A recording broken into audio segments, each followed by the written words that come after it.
final. We have 15 seconds to catch people. What do you mean? Oh, so that they watch. Yeah. Go. Welcome to another episode, the final episode of the year. Oh, I thought you meant like forever. Forever. Yeah, it's done. If forever is 2025, I am David Lee Corbo, a.k.a. The Raven. That is Top Lobster, the father of Mr. Nasty. And this is the last episode of Nephilim Death Squad of 2025. Wow. Oh, wait. Top Lobster Productions. In the shadows of the ancient ones, they never went away. They're still here today. Nephilim Death Squad. When the last trumpet sounds and the heavens crack, blah, blah, blah, blah. Nephilim Death Squad. Nephilim Death Squad. Death Squad. Death Squad.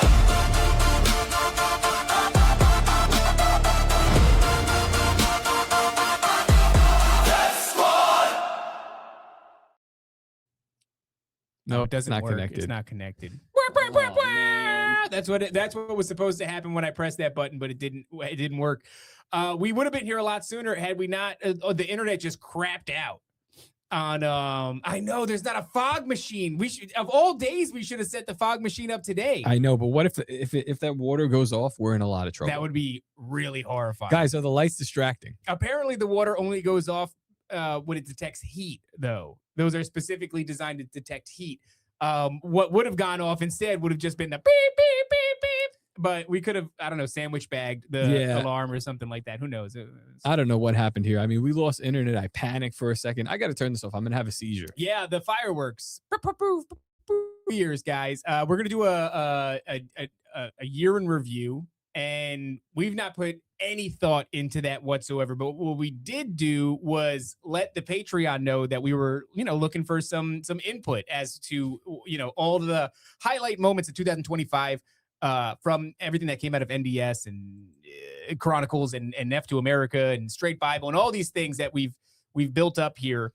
It's been a busy year. Yeah, I saw some of the comments and I was like, damn, dude, that all happened this year. Yeah. So I think what we should do is say hi, Nancy.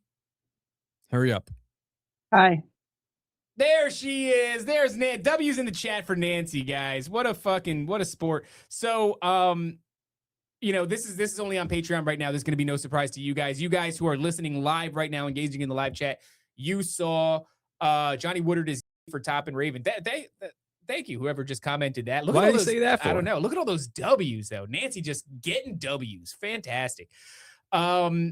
So I guess we'll start from the bottom. I posted a question, or more just a post on Patreon talking about that we were going to do this. And the very first response we got was from Chuck from Guam. Shout out Chuck from Guam. I'll allow it. Who, by the way, has been, he's emerged and he's shown himself. Longtime listener, first time shower revealer this year. So that's something nice that happened this year. Chuck, he's a shower, not a grower. He is a shower, and he's also a bit of a grower. He's growing. He's on growing. me. So he says, of course, Straight Bible. Wow. Do you know how this year, last year ended? December 31st. You know what we were doing? What were we doing? You're not going to guess. Take a guess. No. I can take a guess. What were we doing December 31st, 2024? Damn. We did the pilot of Dangerous.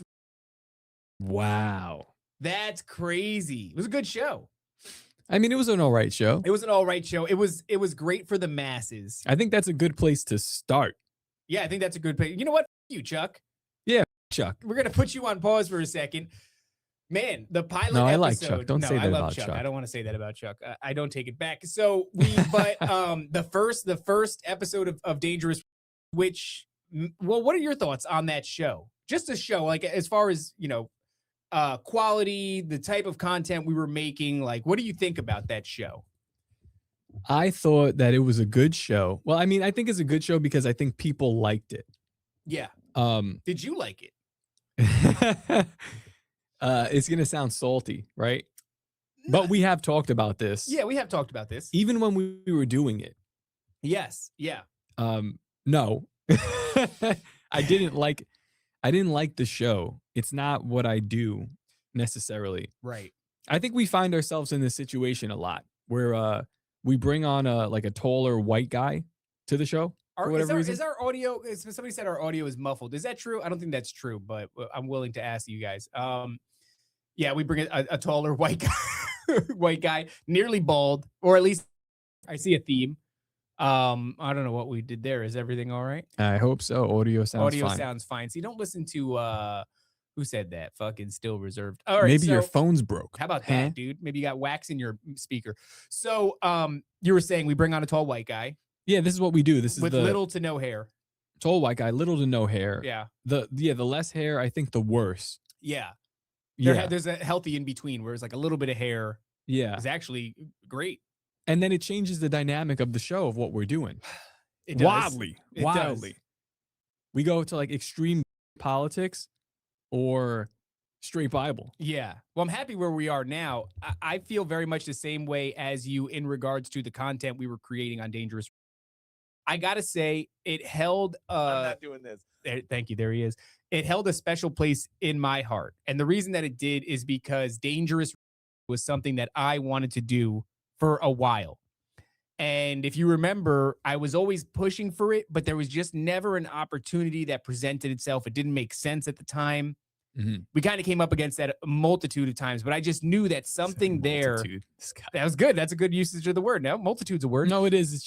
It's a little bit of a flex, but well, yeah. No, I mean, it's true. I did push for it a multitude of times, and then, but you kept saying it just didn't make sense yet. Yeah. Over and over again, we would have that conversation. Didn't make sense. But what I did know was the branding was fantastic.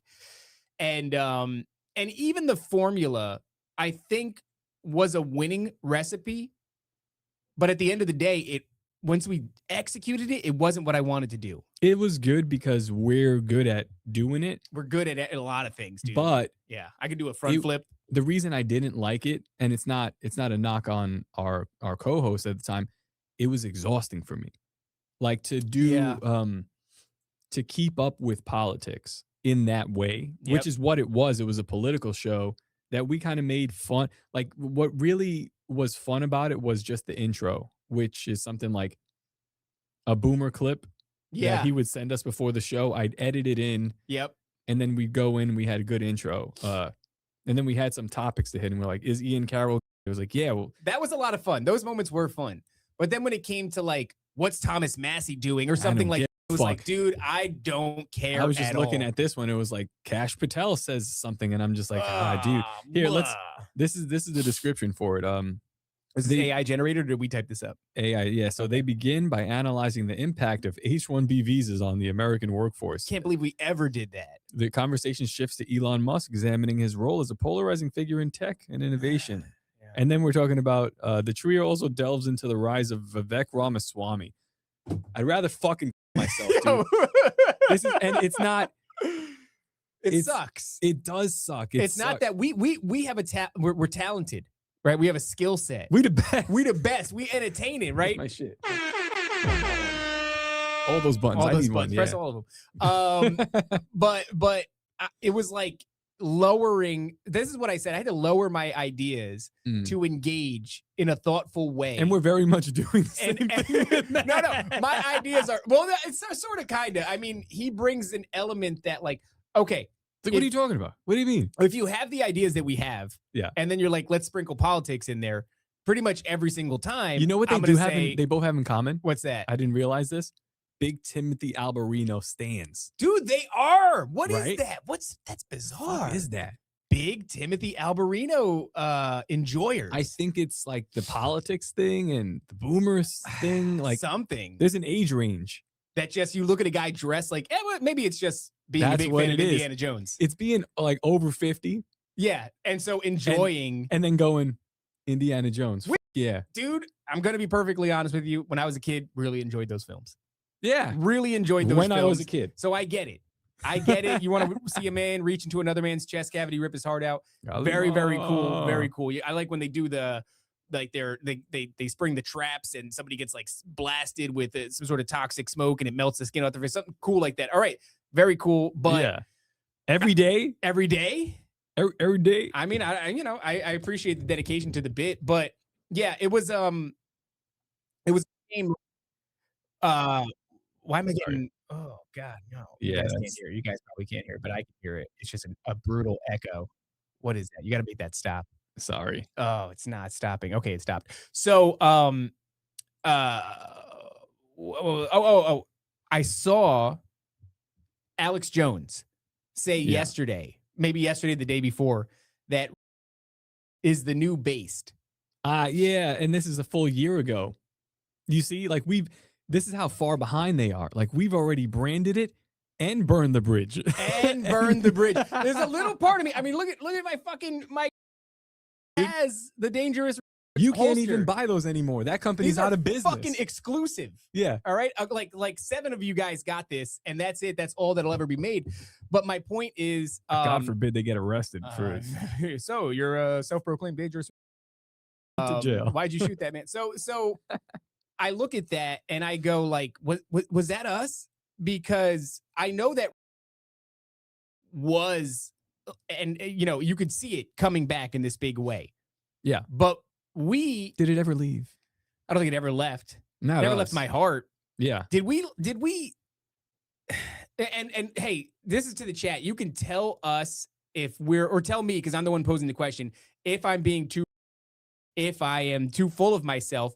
But I got to ask the question, did we strap a rocket on in 2025?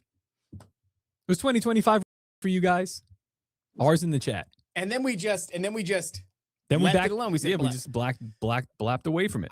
My thing is, I there's a little part of me that there's a sadness. I'm not bitter and I've let it go and I've moved on, but I look back and it was just one of my favorite things for a time. The branding of it, the branding of all of it, like how much potential dangerous it has. I think I maybe I'm just a hipster with it. Cause like we were doing it and it was like, that was a lot of fun.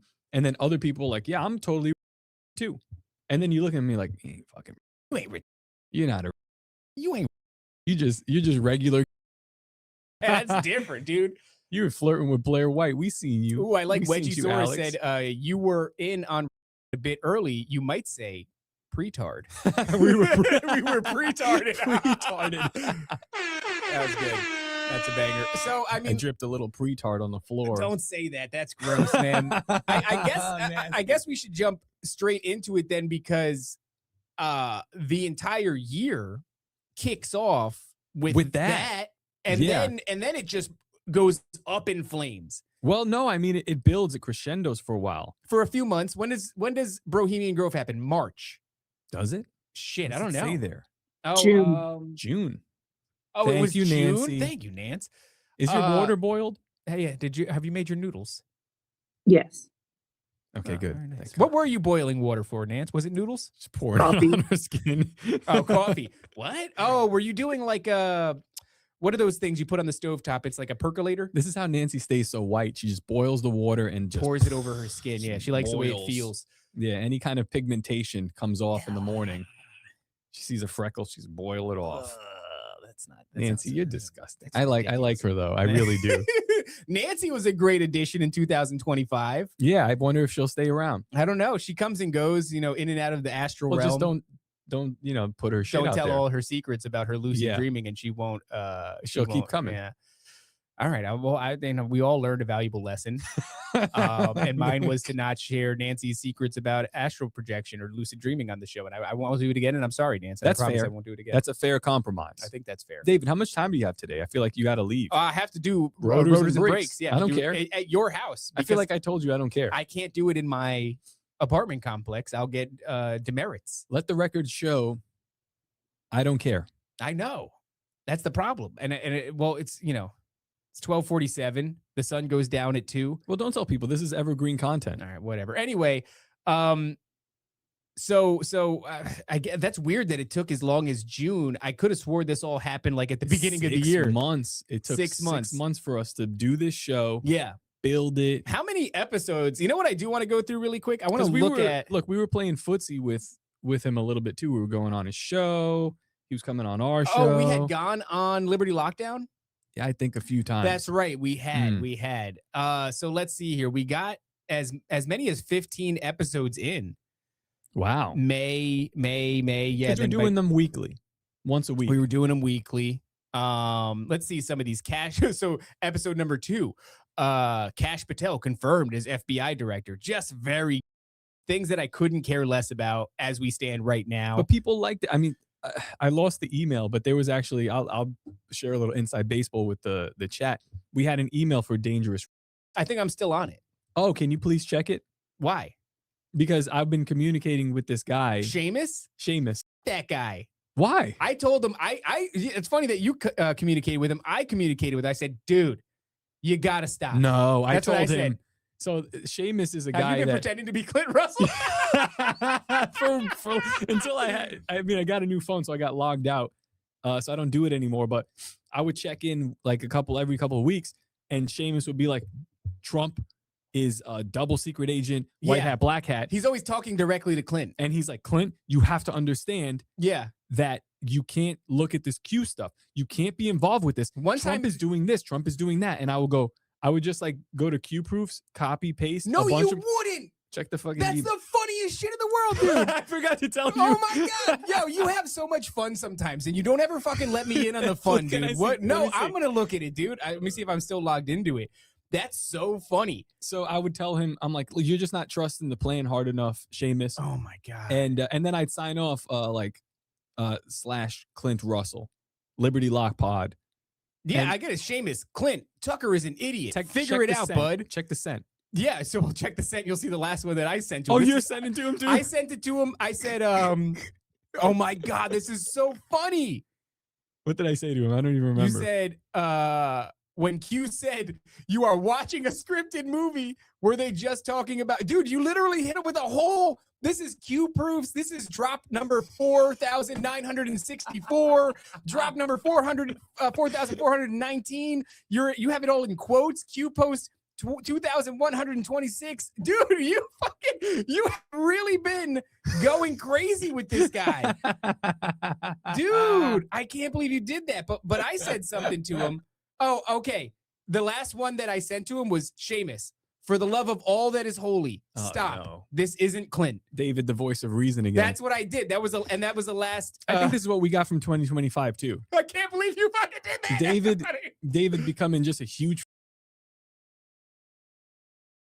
What happened, man? Somebody's got to fucking keep us, from falling off of the cliff on either side, dude. No, man, we're doing a flip. Oh my God, we're doing a flip. Yeah, I can't believe you've been doing this. I was talking to him. I like a couple of times That's so funny. to keep him going. Because I do think it's funny that it's like this guy has a really high profile account. Who is he? No, I'm Clint. Oh, Clint. And some guy that's like real concerned about his like welfare of like what he's thinking politically. Yeah. I'm just like, listen, these people don't fucking know. You don't understand. It's all about Q posts. He's like, I might say one thing online, but it's. That's so funny. That's so funny, dude. I could probably go to jail for this. I think probably something like that. Why did this just happen? It's misrepresenting my persona as a bald man. Oh, that's great. Whatever. We have a little bit of fun. All right. And well, let me be honest. I think I've been doing this since even before we broke up with Clint. I just been talking to Seamus. That explains why he's so like fervent. Is that even a word? He just keeps emailing. The day that I said like, hey, dude, you got to stop. 6 emails came in that day. Yeah. 6 emails. And I said, Seamus, this isn't Clint. No, he's letting us know the news. Maybe. But do you see why the show was exhausting? Well, let's see what else we got here. We got episode 3, the Tate brothers not welcome in Florida. Couldn't give a I mean, it's kind of funny, but like, okay, here's number 5. Thomas Massey defies Donald Trump. Oh, Ian Carroll opens the floodgates on Joe Rogan. I just don't. Oh, this one was good. Number 9, Chatham House Rules. And that was about Tim Pool. Yeah. I mean, I think the show really climaxed with when Toad gets fired. There was like a beautiful build up to it. The Toad of the Spear. Yeah, because there was number 12, which was HH. so this happened one week, and then the next week Toad is like at the tip of this thing. So yeah, well, that's funny because it was called the Toad of the Spear. yeah, well, so Kanye drops that song, and we're like, yo, all right, here are the social and political ramifications for this song. Yeah. And everybody misses it. Like Dave Smith, everyone is all flustered about the and all this stuff. It's like, no, you don't get what he's doing here. This is what he's doing. Toad comes out with the cover and then gets fired about a week later after that. Yeah. That was a crazy time. I think that's when things started to get turned upside down. That's where, the world got inverted and everything went super crazy. I think that maybe there's even something to be said about the tension that went into this entire, losing of the venue for Bohemian Grove and all the stuff that ultimately led to the demise of Tower Gang and Dangerous and all this shit probably started with Toad getting fired. And the reason I say that is because it did put some pressure on the gang, because you have this clear clip, which Laney edited into the intro of Tower Gang, where you're like saying like, hey, you're going to get, this is, if you do this thing. Was I saying that? I'm pretty sure. And then Clint's like, go ahead and do it. Like he's pushing for it to happen. And then Toad gets fired. And I'm not saying Clint bears any responsibility at all. It's just really funny the way that it was framed. And I'd love to smack him around, but no, it's always been, we've told each other, hey, there's consequences to what we're doing. You know that. Yeah. We know that. We're all big boys here. Sure. So when you keep on, I had told Toad privately as well. I was like, that's really funny. You got to understand what you just did. Because like sometimes we do things and we're like, this is funny. This is good. You poke the nest a little bit. People are mad. But I was like, no, you've expertly poked the nest. I would love to know to what degree that the virality was reached on that Toad cover. You will never know because it's been shared around. So many people, like people that don't follow me online, they know Toad. who he is. Yeah, they know who he is. There was we put a clip on Facebook of Toad when he was on the show. Yeah. And someone on my personal Facebook was like, I saw that guy. Yeah, you did. I was like, oh my God, they have no Yeah, idea. They have no idea like my involvement in this. Like this guy's throwing up in my bathroom. Like, yeah, you know this guy. I wish that I can't even find like the original post. But I know it had to be, plus 20 million. Maybe more. Maybe I would say probably more, likely on more. X. Then it gets shared on Instagram. I mean, there's one here that's like somebody we don't even know who shares it, and it's 780,000 views. Yeah. No, it went crazy, dude. Wait, I think I might have found it. This one only has 9 million, but like, yeah, you can't really tell because it just gets shared, over and over again from all these different, all these different accounts. So they watched it on Tim Pool. Yeah, which was on Timcast. Honestly, a surreal moment. It was a surreal moment just knowing like what was happening culturally. I think there was a significant cultural impact that song had. And then, even more so after he gets fired, the ripple effect from that is significant. And really it all does sort of come to a head at Bohemian Grove with him strumming his little ukulele singing how on stage. Let's check this out because I think it's the beginning of this. Oh, that you actually have the song? Well, of course there's like ads for on here. Yeah, go Rumble. Shout out Chris Pavlovsky. Yeah. And another one. Like, hey, do you know if you put your phone in rice? It's so funny how many people still reach out about that show though to like try to either be on it or some shit. Did he say the N-word? I'm just curious. Oh yeah, he says it all. What a dumb show. Oh my God. So the intro went hard, but it was incredibly taxing to do. Well, because it's not my lane. Like for Clint, and maybe that's why Clint's always so tired. What do you? He doesn't do anything. He does this. He does that all day. What? Oh, look into that. I think that's what it is, dude. You're looking into politics like that. It's tiring, man. You know what though? Hearing that song, hearing the intro there, and then hearing the house cover by Toad really did kind of bring me back down memory lane there. That was a tumultuous time. It was a chaotic time. I was thriving. Yeah, we were like madmen during that era there. And it really does. We just get on stage and just go, And it just as hard as you could go for Bohemian Grove. Like you explained yesterday to Danielle of something about rabbits podcast. Oh yeah. Where I was like, oh well, it's, it. you know, it went this way and went that way, and we're not trying to. It was like, no, there was only one way for that show to go. Agreed. And this was the way that it was gonna always go. There's nothing. Meaning Bohemian Grove. Yeah. There now looking at what was happening and being reminded of the energy of that time, you're correct. There was only one way Bohemian Grove was going to go. Mm-hmm. And, you know, I've gone back and forth my feelings on the event. While I was there, it was incredible. How I felt post nut after the entire event, I felt a little dirty. Mm-hmm. I felt a little bit concerned with the direction that I was going and the fruits that I was bearing, you know, from that sort of a thing. And you know, it changed my trajectory and certainly the trajectory of the entire show.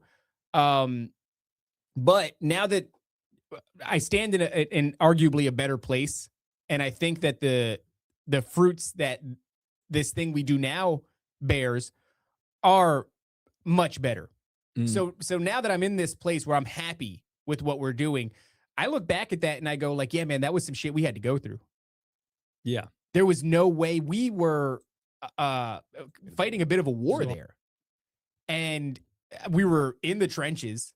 You know what I mean? This show, Dangerous, that we were doing was like part of this. Oh yeah, that's right.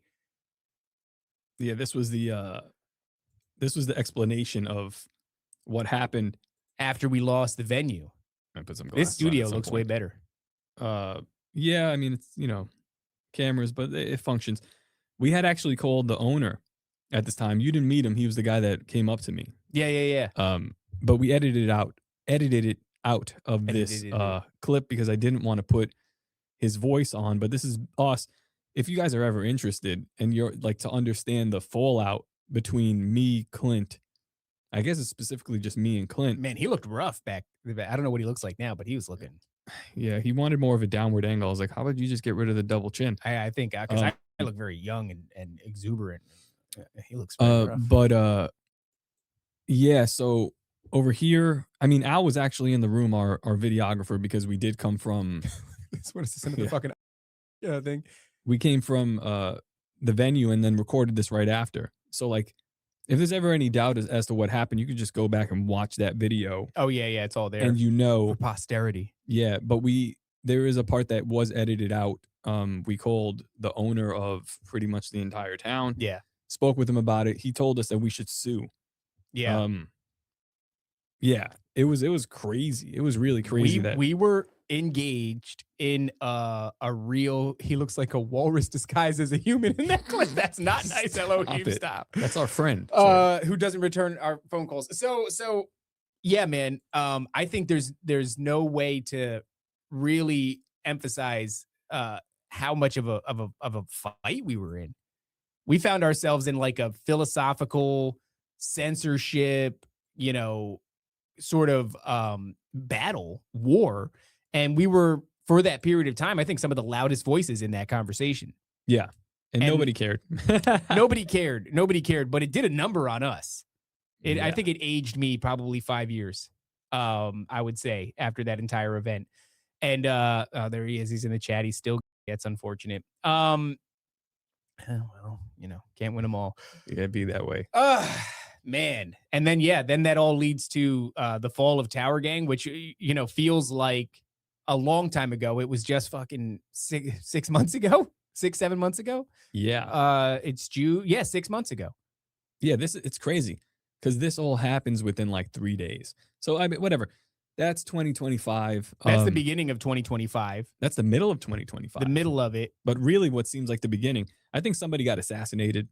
Some stuff happens. Oh, who got assassinated? Exactly. Exactly. I don't remember anymore. Well, let's go through a little bit of the comments here on Patreon. Let's see. Angry Lobster, I guess what he means is Mr. Nasty, because Angry Lobster is no different. And Mr. Nasty was a nice thing to come out of 2025. And I think that really was Matt finding this really fantastic way to brand exactly the character Exactly that what emerges. I've always been. Exactly what you've always been, but specifically this character that emerges from time to time. Yes. It is in fact Mr. Nasty. It's much more it's much worse than Top Lobster. Top Lobster has a playful side. Mr. Nasty is not playful. It's Daddy Nasty. Daddy Nasty. It's Daddy Nasty to you. Let's see.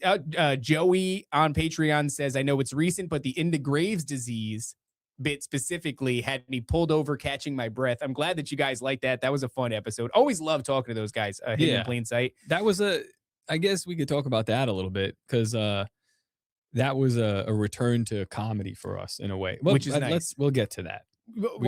We should put a little pin in that because of those guys, we got to make an appearance that almost felt entirely meaningless on Alex Stein's show, which, we were on thanks to Brad of Hidden in Plain Sight.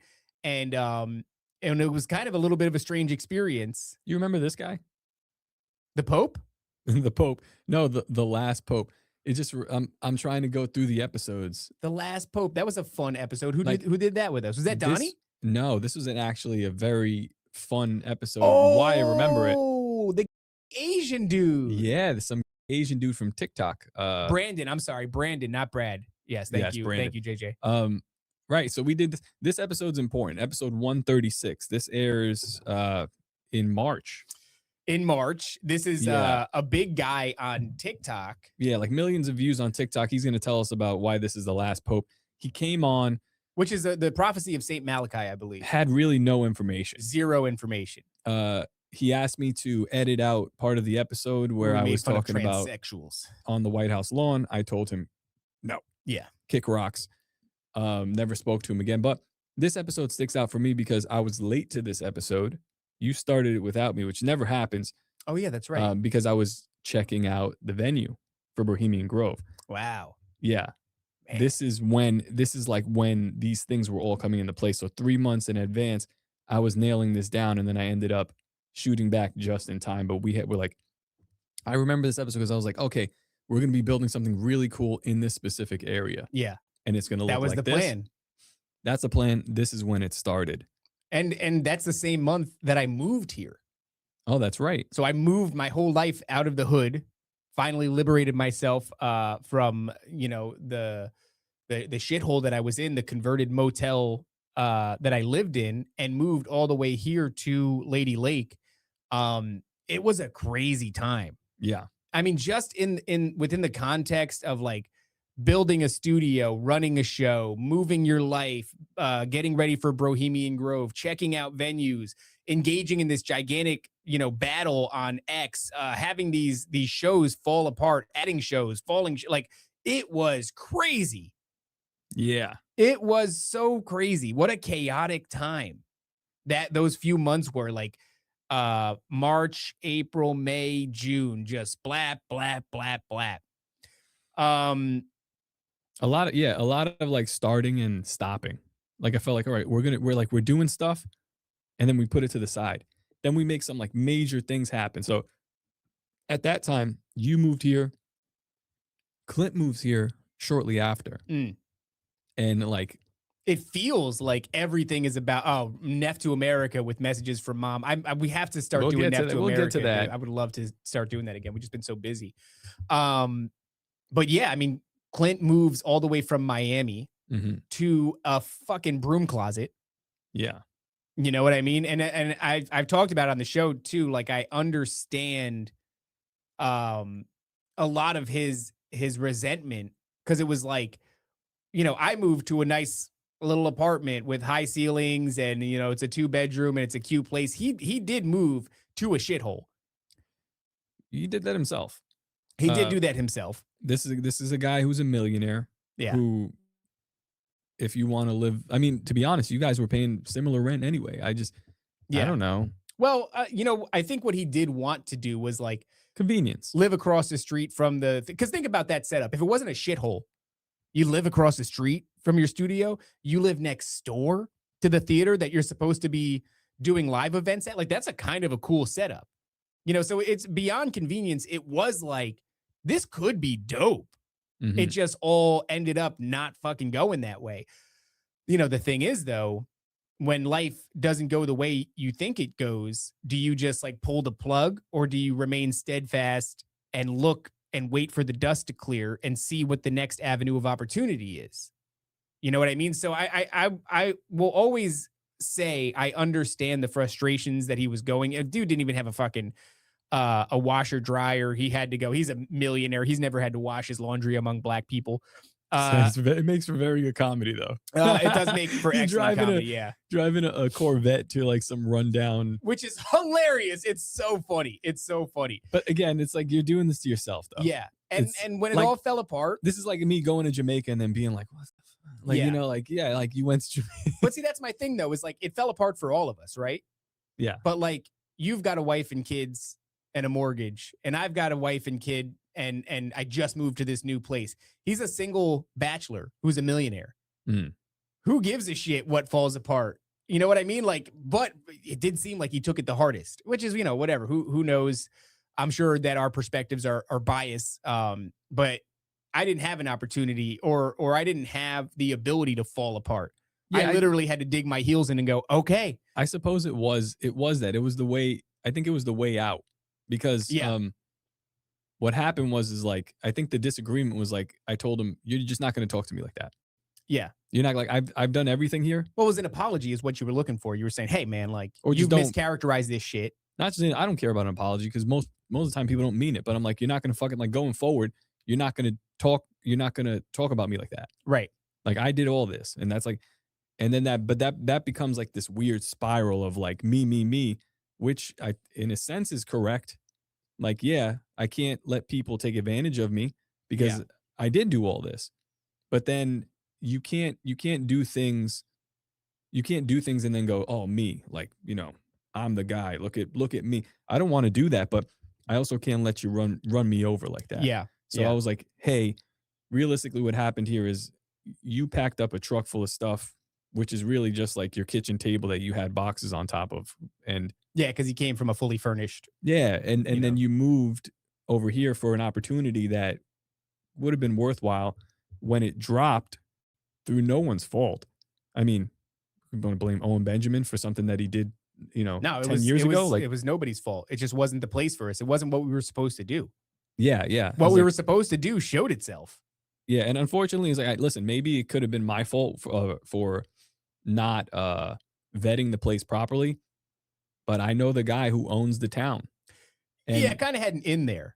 Yeah. And like the ultimate in is the dude that owns 50% of Main Street or more. Yeah. Yeah. And he told me he knew what I did. He was a fan of like the things that I worked for. Yeah.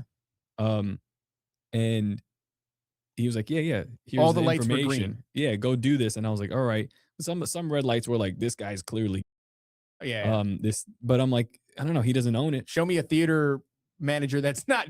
As a matter of fact, like a venue that is a possibility to us for Bohemian Grove now is another theater but it's like 40 minutes away. And I looked on their Facebook page and they have like a overlay over their logo. And I was like, not doing that absolutely again. Not Don't- making that mistake again. yeah, I was like, anything Yeah. it is, but not the way we like it. No, not the cool kind of.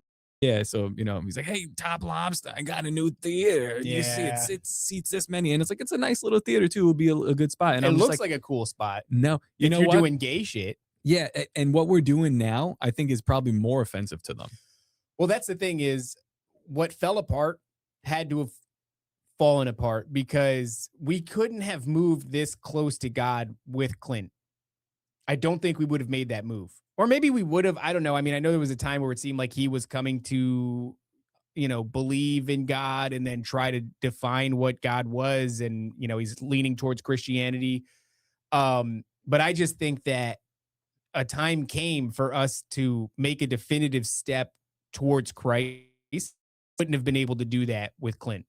Yeah, actually, this is an astute observation here by somebody named Joshua just yesterday on X, and he says, I saw this. Oh wait, no, never mind. This is not what it's I a saw. 2026 prediction. Tower Gang will record a reunion episode, but Top Lobster will not join them.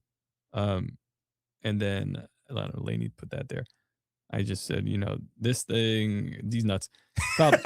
But he's right. That's very funny. I think he's right though. Yeah. It's one of these things where it's like, yeah, I can't go back. Even though I love those guys, I can't do that thing again. And also it was fun. Somebody said, one of their favorite things was when I would show up either like with the do-rag or whatever, or after MMA practice, and it was like, yeah, dude, I looked forward to those times where I was invited on the show. I'd come back and I'd be like, yeah, I'll be on after this. And then I'd get myself a beer and we would just, have a shit ton of fun. But like I said before, the fruits of what we're doing right now are definitively good. Mm-hmm. And the fruits of what we were doing there were murky. Yeah. It wasn't like we were setting out to be evil, but it was like, and some people got a laugh for it. Some people had entertainment. Some people even said it got them through hard times. But then everybody else would also say like, yeah, I would be smoking and drinking every Wednesday night doing this thing. It's like, is that what I want to put out? I don't know, man. I don't know. I know this is what I want to put out though. Yeah. And that is, maybe somebody different wouldn't overthink it, but I would think about it a lot. Mm. And it was like the momentum would keep us going. Like we're doing this thing, but I would stop every once in a while. And I'm like, I have my foot in one arena and in another arena. And like, we still do comedy. We still have a lot of fun. We still laugh our ass off on this show, but it's not like, overtly disgusting. Yeah. That was really a lot of it was like, I think it was the overt sexual nature of everything kind of was a little bit wonky too. On Tower Gang. I didn't bring that. And I No, I know that, but it was there. I mean, I would show sometimes videos of people breastfeeding just because I thought it was hilarious. Because like we're getting like banned on YouTube. And Yeah. like there's this lady who's clearly doing this for sexual purposes. We have another one here. Joey says Ernesto is a more recent phenomenon. Yeah, it is. I talked about it on the Ravens Watch and or not the Ravens Watch, the Raven, and that was a lot of fun. But yeah, that is definitely a newer one. Chad says Owen Benjamin and Sam Tripoli at Bohemian Grove. I mean, I forgot that was even a big deal because there was a mending of the relationship between the two of them. Yeah, but for us, it was for me, I was like, so you're talking about Bohemian Grove and how when you were doing it, you were performing and you were like caught up in it. And for me, it was just like, it was a sterile task. Like my only real performance was with Sam Tripoli and I was able to kind of like ease into that. Then after that, I was like just working. That was fun though. Like being on stage with Sam, we went hard. We dropped a lot of hard R's immediately. Yeah. I think like a 6, 7, 8, 9 hard R's. He asked. He wanted it. We delivered. He was wearing that outfit. He's asking for it. I think he sensed it. He sensed what was going on there. Yeah, and he was did. like, this is what is happening in this place. Yeah. And he just went wild with it. And we're like, okay, we're going to follow you. Lead the way, daddy. Yeah. But not anymore. But anyway, yeah. So that was like, Bohemian Grove was that thing, but I was like working through it. So it was hard for me to like understand what it was until after, and then I was like, oh yeah, that's what that was. That was weird. It was weird. I mean, Nancy says Bro Grove was magical. I do think we captured something really wild there. Like we did something really special. We couldn't stop and smell the roses, and also we can't produce a documentary, so none of the footage will ever see the light of day. And I'm almost like, maybe that's the point. I mean, it's like we did a thing. If you were fucking there, yeah. If you were there, you could buy it on VHS. Can you? Do we have it? Like, wait, what? If you were there, it was a crazy experience. And as far as a show goes, I think we did a damn good job. I think the order of the show could have, like, I think Sam was right. It could have, we should have headlined the show. We set up Cult of Conspiracy for failure a bit. That was our fault, yeah. I was trying to do it out of respect. I didn't want to like, but they went after us, and I guess people were there to see Nephilim Death Squad and not like a roundtable. So when the roundtable went, people were kind of uninterested. They were buzzing around, and then we should have went last, or I don't know, before the stand up or after. I don't need whatever. We're not doing that anymore. So I mean, whatever the order of events should have been, whatever could have been done differently. There's no sense in really focusing on that. And even still, with all of its imperfections, which there was numerous, it was something really remarkable. Mm-hmm. I mean, people were coming up to us and saying like what you guys have pulled off here. Like I remember Lauren Witzke pulling me to the side and she's like, holy shit, dude. And I was like, I don't know what the fuck's going on. I don't know what's going on. I just know we have like this really, for me, it was a weird dynamic. We had friends of the show, meaning like listeners, especially like the VIP front row is like all the faces that we know, the people that were in the chat all the time. That was a really special experience. And then as far as the performers go, there are friends who we've worked alongside, and then a lot of our friends that we've looked up to and have been inspired by. So in that way, it was like, what a special, it was almost like, who are we to get to have this? Not just like, who are we, like, look how cool this is. Who are we to get to have these people in the same room as us, these people who inspired us, who we worked with, the people who have supported us, who we see in the chat all the time.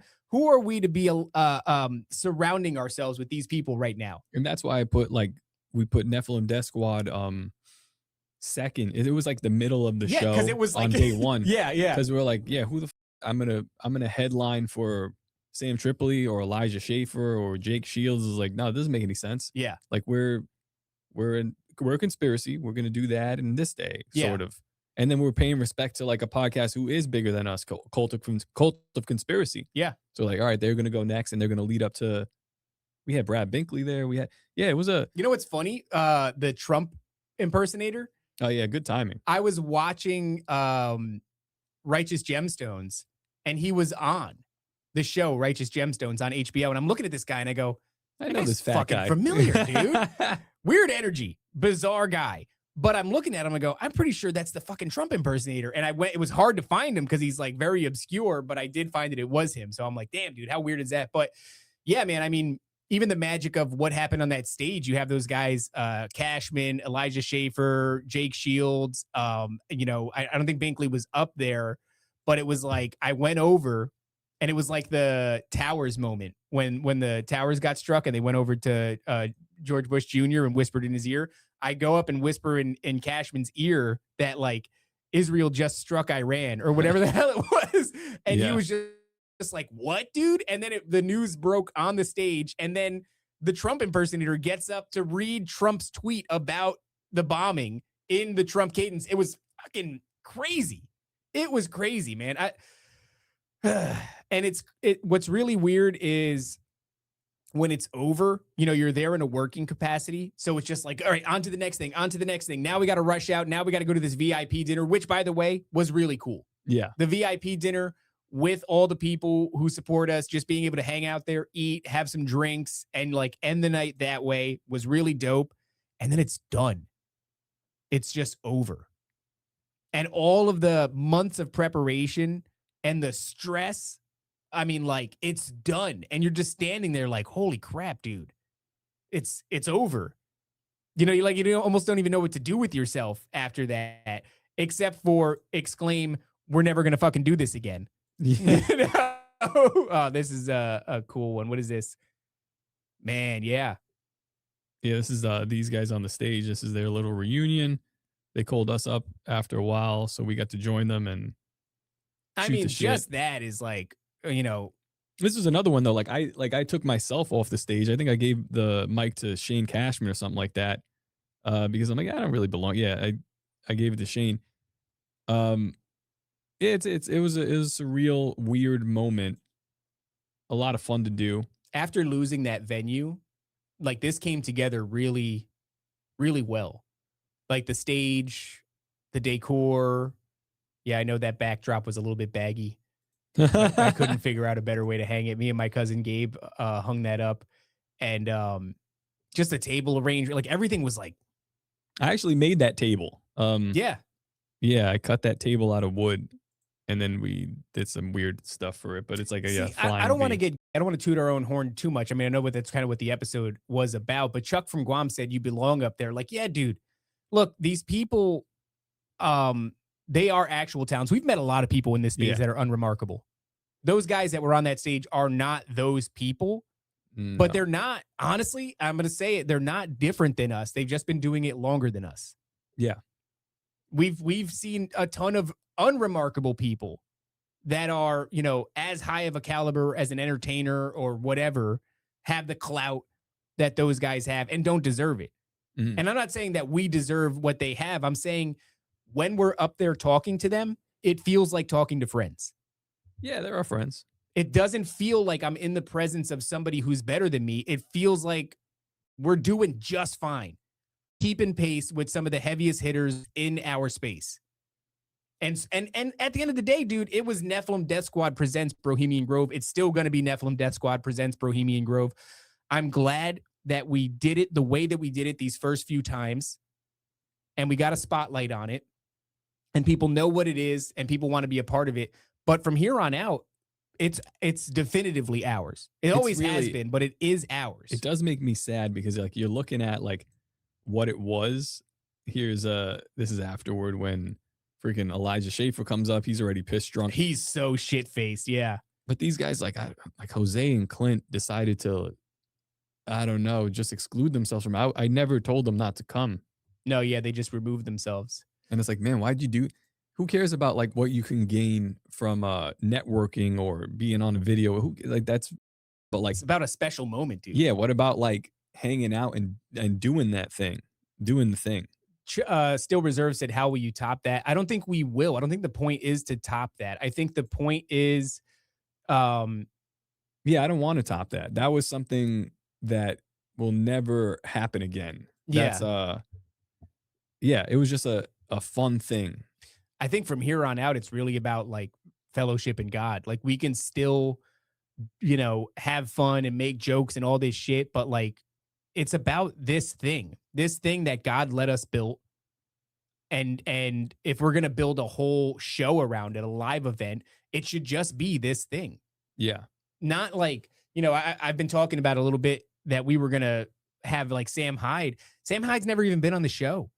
Like, why are we going to do that? Why are we thinking through the lens of like, what big comedian can we get to put this thing on the map? No, let's have the Ed Mabrys and the Laura Bakers and like, let's have the people who are friends of the show who have made, I would love to have like a Vicky Joy Anderson or, you know, even one day if we can get Tony to a thing like that. I mean, Tony was on episode what? 14? Yeah, something like that. 14. I mean, you know, Donut and Thomas the Paranoid American. Tony messaged me last night. Did he really? Mm-hmm. You're talking about Ed. He just let me know he's got another episode with him coming out. Hell yeah. Sometime in January. He doesn't even know. Oh, well, must be nice. Honestly, I was thinking about like, do we just pre-record like that? Like what? Like just go crazy, pre-record like that. I dream of the day one day like where we don't have months to in advance. I know, where we don't have to release 5 episodes a fucking week. Yeah, when we do, when we release 2 episodes a week. Yeah, we'll lose all of our fan base. But and, at least we'll keep our sanity. But Austin Picard, right? Donut, like these guys, these are the guys that I want to be a part of this thing. And I don't care about how big it is. I think that's what was the point of these first few was like, we got to get this on the map. Or at least, I don't know if it was the point, but in hindsight, it's certainly what happened. Oh, also honorary mention, a huge shout out to Tyler the lawyer. Oh, hell yeah. Yeah, if he's not there, he flies out from California to help us do this. He wasn't going to come, but when all this shit fell apart, he flew out and he ran, he's running the AV and he's also running the live stream for this show.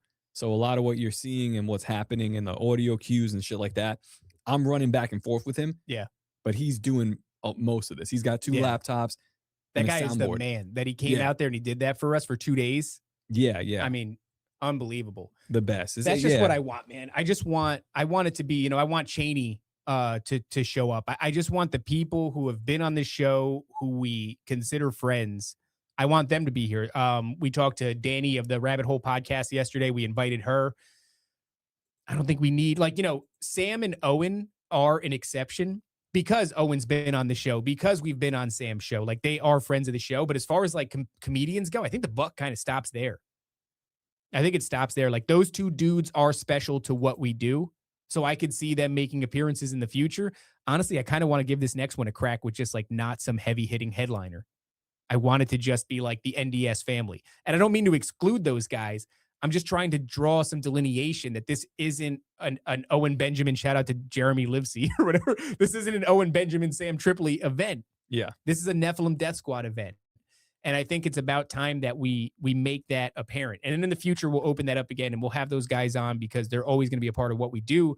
Without guys like Owen Benjamin, without guys like Sam Tripoli, those are dudes that really laid the path for this show and a gang of other ones. So I'll always be grateful for him. But, I think it's time to start ironing out what this is. Right. And then revisit. Once we've established what it is, then we revisit it and we have these people on, but you understand the terms. So yeah, as we're leading up to Bohemian Grove, I'm looking at some of the podcasts that we did. We get on the Telepathy Tapes, which was, I think that was a big deal. That was huge for the show on that was in March. That was in March. Yeah, that was huge. And the way that came about was just like, it just was a feeling. It was like something's here. And then Clint told us about it and he kept bragging about it, but since he's a boomer, we didn't listen to it. Yeah. But I remember hitting you up one day and being like, there's something here. And then I think it was you that was like, dude, this guy popped up again. Puharij. And you had noticed that he came up in like 2 prior shows. Like there was this mention, in one show, and it was like, oh, interesting character. Then somebody else came on, totally different context, mentioned him again, and it was like, what the hell? And then you're going through the telepathy tapes, and you heard this lady mention Puharij, and you were like, what the hell? And then from then on, it felt like all the details just fell into our lap. Yeah. Yeah. And that this sort of comes together in a weird way. Again, we're not in the place where our work can even be explored because our cup is half full. Oh, that's right. So yeah. I guess when we're doing stuff, people aren't really taking it serious. But I think that was a very serious moment, and kind of gets overlooked by some other stuff, Yeah. That was one of those things that I'm happy we put out a body of work on that. Yeah. Because in totality, it's 2 dedicated episodes plus a third with Joe and Franco, plus, several episodes of exploration with different people. Like we had, what's his name from Raised by Giants. Damn it, I forget his name. He's a good content creator. But we had explored a bunch of this with him. And there were a bunch of people that we had on, and they would help confirm the details. We would show them how the whole thing kind of snapped together, and they'd be like, holy shit, but yeah, I mean, that was, I don't think that was anybody's fault, that we're perceived as like cup half full. So nobody really took that too seriously because we previously had been presenting much more comedy. It was just all of a sudden something caught our attention, and it was like, whoa, wait a second, this is huge. And so we kind of bit down and got serious about it. But yeah, that was definitely a big moment. Victoria Willis in the chat said, watching and hearing Raven's Holy Spirit led conviction make it right. Oh yeah, dude, I forgot about that. Make it right with a Liberty lockdown after the falling out. Yeah, that was a weird moment. That came because of that dream. That dream of like meeting. Oh, I got to hit the button now. I don't remember which one it is. That one will do. That'll do. But I had that dream about being on a boat with like, oh yeah, Satan, the vampire guy. Yeah, and that I knew that if I shared in that spirit, I'd go into the abyss with him, and that he was making an effort to take people in there with him. And that was a hard time. It was a challenging time, man, because we were vindicated. I still maintain that like we were correct in standing our ground, drawing a line, and taking the position that we took. But in that vindication, you then feel justified in like sharing in this spirit of anger, which is a slippery slope. It's a dangerous place to be. You want to see something crazy? Yeah. Check this out. This is May. This is before Bohemian Grove. You remember this episode? Yeah, I liked this guy. Cyprian. He might be be on the Epstein list. We don't know. Right. But this was a great conversation, and I had said something here, and then it came to fruition like the next month. What was it? Okay, here in this clip. Let's check this out. Yeah, it's weird. This is before the breakup. This is before anything that happened. So it's horrible what's happened here because no matter how much I said no, it doesn't matter really. But it's not predetermined, but it's just like, we're going this way. This is the way we're going. So yeah, that death of whatever this guy is, Top Lobster, is imminent. I'm sorry, people, you're watching it, but we'll see when it happens. Yeah. Glory to God. Glory to God. Glory to God. So that was recorded in probably late April. That's interesting. You started to, I remember you expressing that to me several times and expressing it on the show. In May, April or May. Yeah, that this character of Top Lobster had served you to a certain point, but it's run its course. Yeah. And this, we're still doing our Bohemian Grove thing. Like in the beginning of this episode, there's an ad for it. So it's not like that had happened. We hadn't been kicked out of the theater. None of that had happened yet. And I'm just like, yeah, this is going to happen. And I'm like, I kind of say that I'm dreading it because it's like, it's just one of these things that's like looming. And I'm like, yeah, I know, but I don't want to, but I know. You know, when we first started doing this, and even before that, because I was doing the show, The Ravens Watch, and, you know, I had this experience. I think the whole thing can be summarized as like, I have a supernatural experience. I start listening to podcasts about supernatural experiences. I learn about Tony Merkel's show. And then around the same time that I'm immersed in that, I get on Twitter and I have it out with Gary the Numbers Guy, which convicts me to make a show because Gary the Numbers Guy is a fat who wants you to pay thousands of dollars for his secret esoteric information and his courses. It's like a pyramid scheme. And I go, no. Whoa, dude, what the What is that? Who pressed that? But Nancy. Oh my God. Sorry.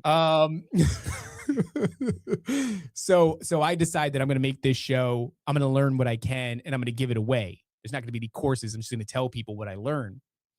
And during this time, I start really facing towards Christianity.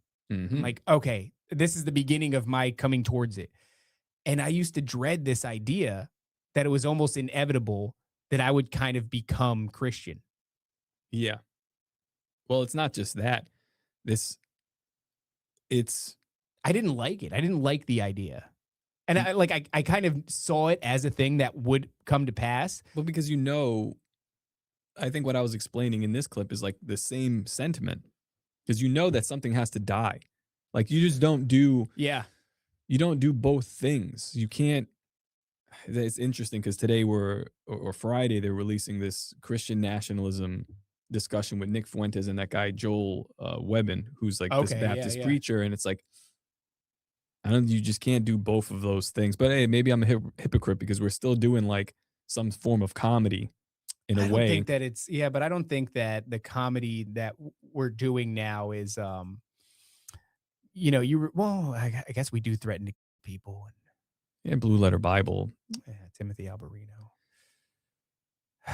We'll think about it. Yeah. But you're right. There is a death of something else, right? Yeah. But I think it was like the Holy Spirit was already kind of whispering to me at the time that this was a thing that was going to come to pass. And even though it made me a little afraid, I almost kind of dreaded it. What I didn't account for is like God's patience and that this thing would happen in its time. And it would happen in a manageable way for me. All at once.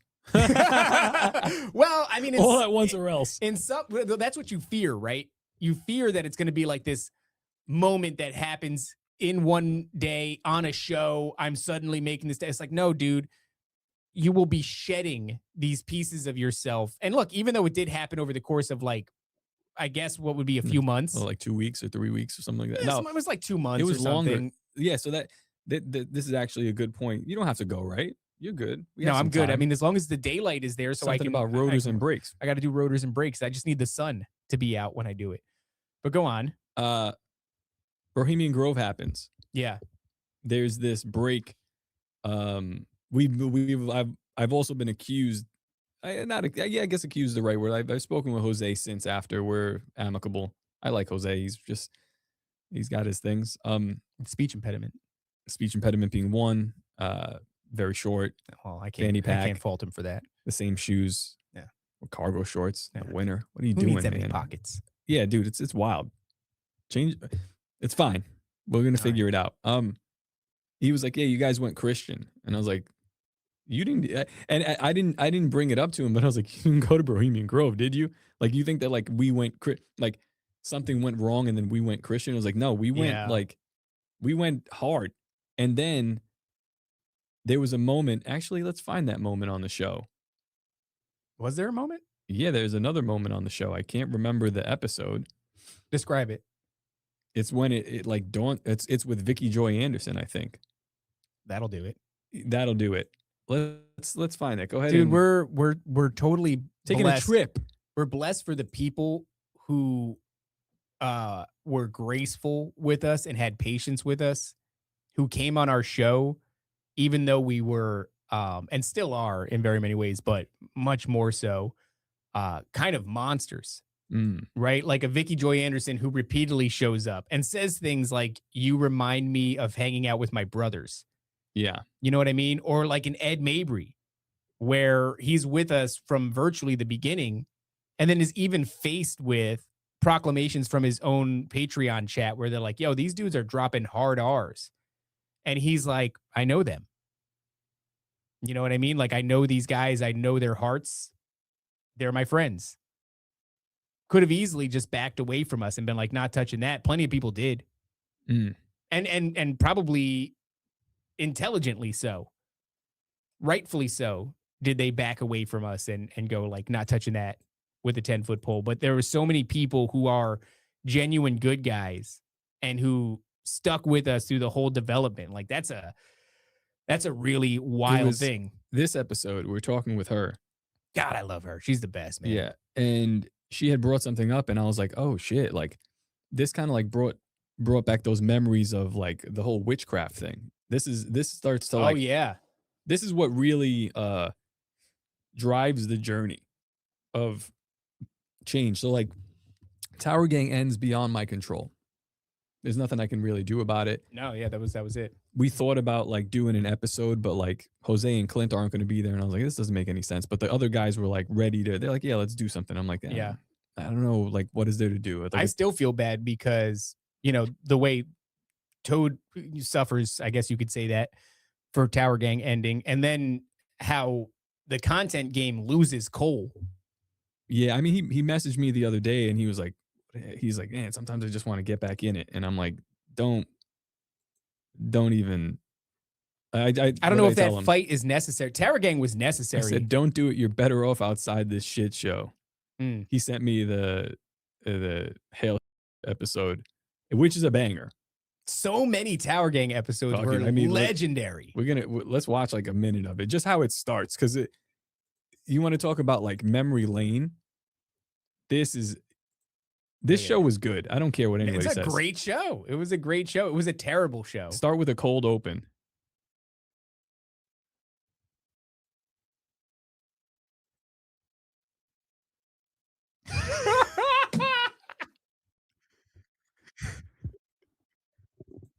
We can't hear it.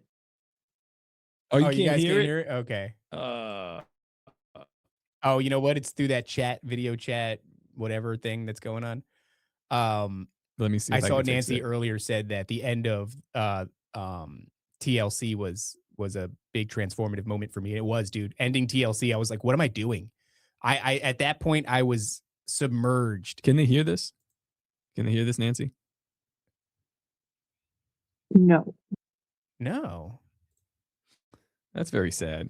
That's strange. I don't know why why would the other things work and that doesn't? I don't know. Maybe it's not meant to be. Maybe we're not meant to play. Very funny Tower Gang clips. You'd have to. Yeah, you'd have to trust me. Yeah. But yeah, I mean, it's classic Toad stuff. Classic Toad not understanding the banter, beating him up, and then just intro music into like more like 2 hours of. That's what that was. That's what it is. Yeah. And that's what the whole show was. That's what the whole show was. But I think we perfected it. Dude, there was just so many times where like Toad doing classic, like, what's the word? What would you call it? Like, like, you laughed. Oh my God. That was dude, funny. I laughed so hard, so often. It was honestly something that I really looked forward to Wednesday nights. But like I said, what would I do? I would be like on the porch smoking and having a drink, at 9/11. And it just wasn't good, man. I mean, it was good. It was hilarious. But when I ended Timeline Cleanse, I don't know exactly when that show ended. And I don't know how much of it had to do with what was going on at Bro Grove or anything like that, as much as it had to do with I found myself actually having my heart hardened. Mm. I found myself in disgust so often at the things that I was seeing, from whatever people group. I don't know, you could use your imagination. 5 months ago. 5 months ago. Yeah. So it would have been, I guess, just after. Well, I brought it back and I tried to do it in a way where it wasn't like that. But Yeah, it really ended here 6 months ago, A Time for Peace. oh, yeah, that's right. Because it ended where I was talking about what the hell happened. In fact, the clip went viral of me analyzing the Tower Gang episode, and Owen Benjamin took it and he was like, I think what he saw in that clip was like, oh yeah, this is a correct analysis of what just happened. Mm-hmm. So he took it and he paraded it around Twitter, and then he, dragged Clint's corpse behind his chariot, As he does. like Achilles, for a time. Yeah. Yeah. That's fucking the labor. You went to a Jewish wedding. I went to a Jewish wedding. Yeah, that was a while ago. Yeah. It was fun. The return was fun. I think this was the episode here. The death of Dangerous. Yep. Interesting times. Yeah, the show goes on. I was talking about it. I was just kind of breaking down these things in real time, but a lot of Timeline Cleanse was just watching horrific videos. Man, I remember like one particular genre, and you could call it a genre because there was no shortage of this type of video, was, it'd be some black lady, some obese black woman in a shower cap. She would be walking past a front porch, and she would send her toddler up onto the front porch to steal an Amazon package. And it was just like, so, I don't know, man. So gross. Nigger fights! Was that good? That felt good. One take, baby. One take. Oh no. Oh no. We gotta get out of this. Good. That wasn't good. You gotta get back to the Nephilim Death Squad stuff. Yeah, Okay. that was the time. Yeah. Oh my God, was Dayquil this year? Dayquil was this year. You forgot. Whoa. Dayquil was a harrowing time for my family. That was intense. My For family my was family. not happy about my wife was not happy about the Dayquil times. I mean, maybe there's probably I don't really see any other way around it though. well, at the time, no, there wasn't. There was, you just had to go. That was through it. another time, like Toad. I had warned. I did told warn you, me. but I guess you took it as like a like, all right, bet. But I was like, hey, all right. Oh, Joe Brown, Now that's the you're funniest shit, and you're fired, baby. You should have known. Yeah, you should have get some headphones. Oh, my wife says extremely upset. Yep. Yeah. I had told you. I said, hey, here's how this works. Yeah. You're at. It's like I sat him down and I was like, so you've gotten 1 million views on a tweet. What happens next? Yeah. Here are your choices. Yep. A, leave it alone. Yep. B, Bonk the apple. I said, what you could do here is like, if you save it to your favorites, it'll give it a little boost more. Yep. I said, are you going to continue to interact? And David goes, hell yeah. And I go, here's what will happen. Hey, dox your family. B, I was like, I don't know what happens here, but I was like, this goes. Yep. Like what you're doing. And you did everything right to make it go. It got to 20 million. Yeah. Or 18 million, something like that. And so, but that's probably a story that a lot of people don't know. I'll give you the 1,000-foot overview of it because we have a lot of new True listeners. story. It's a true story. See if I have the Black Twitter didn't think it was a true story.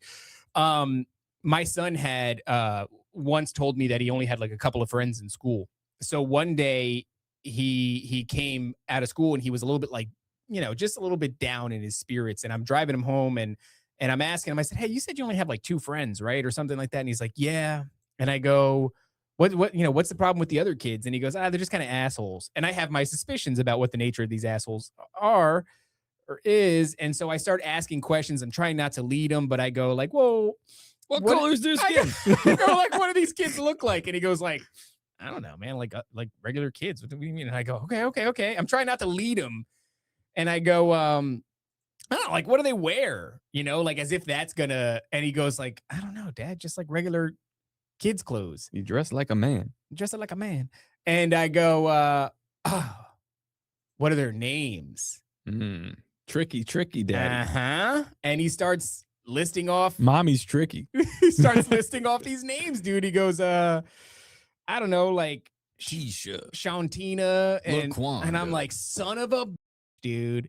So I keep it quiet, right? Because as soon as he says this, I go, there you go. That's the shirt that really severe every single one.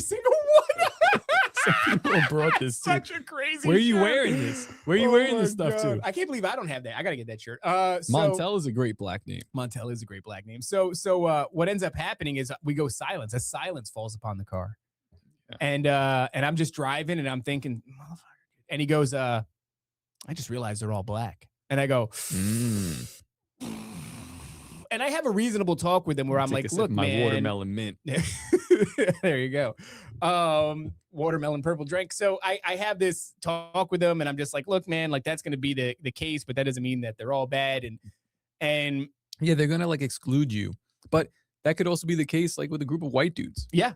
Like, it was a case for me growing up with all races because I'm a Jewish bioweapon and didn't fit in any of the white kids or the Spanish kids. Or dude, they called me Ricky Martin. The black kids called me Ricky Martin, and the Spanish kids wouldn't fuck with me because I don't speak Spanish. That's exactly my problem. I couldn't speak Spanish. There was like Uruguayan kids, which is odd, but better get good at baseball, son. So what ends up happening is I go to tweet about it, and the tweet is just like, dude, you know, my mom dealt with this growing up. I dealt with this growing up, and now my son's dealing with it growing up. And it's just like, damn, man, it's like the cycle continues. And so I make a tweet, and instead of saying the kids' names, I tell the story I just told, but I'm not going to say the kids' names. And Shantina is not one of their names either. I'm just saying that, you know. Did you delete it? No, hell no. It's still there. Oh, damn. It's still there. So I make one of the kids' names Dayquil as just a throwaway, funny sounding name. And it goes viral. I mean, it goes so viral. And everybody accuses me of lying. And it's either people accusing me of lying or people being like, dude, the same shit happened to me. Or the same shit happens to my kid. Or the same shit happens to my grandkid. You made Dayquil go viral. I made Dayquil trend. The company was probably like, this is great. I made it trend. Yeah, look at it. My son was telling me how he only has 2 friends at school. He said mostly everybody else makes fun of him. I know. I like this. I asked him to tell me about the kids who make fun of him. Like, are they boys or girls? What are their names? Jamal, Dayquil, etc. I said every single one was black. He's 9. That's tweet. Send tweet. Was the tweet. 18.4 million views. We get doxxed. They call CPS. They find my kid's school. We have to have a sit down with the sheriff's office. We have to have CPS go through my apartment. It was a nightmare. And I'm trying to stay cool the whole time. By the way, I will admit, when they came for me in the comments, I just swung. I just swung sword, dude. I didn't give a shit. Man. Yeah, I mean, brutal, dude. It was really brutal. What month was that? Oh, good question. January. Hey, beginning of the year. As soon as the year started, what a way to kick off the year. Let's dance. Hey, let's dance, dude. So, yeah, man, that was a rough time. That's how the year started. I mean, what a crazy year it's been. Yeah. I mean, we literally had to, part of moving was like, we have to get out of here. We got to get out of here. And like I said, I didn't do myself any favors. When they accused me of lying, I doubled down, tripled down, and called them slurs. You know, I think I've learned a lot since then. That's a very Tower Gang thing to do. It was a Tower Gang. You guys were a bad influence on me. Yeah. Yeah. Yeah, I don't know. Yeah, I was a nice, gentle baby boy before this. right. But then you see the side. Oh, You yeah. do see this, and then you go, "Yep." Are you still glad you posted it, though? Conspiracy Cutie asks. It's not that I'm Good glad that I question. posted it. It's that it was the truth. And I'm never going to delete something Mm. that was the truth because you tried to scare me. Yeah. It's not fucking happening. I'm too to be afraid. At the end of it, that's kind of what Tower Gang is about. It's like this operation in absurdity, but it is true. That's what good comedy is. Comedy's true. It's exaggerated a little bit. So like the day cool part's exaggerated. It's formatted correctly, Mm-hmm. and it's supposed to draw a reaction. So if you do all those things, and if it's funny, hey man, stop doing that. Yeah.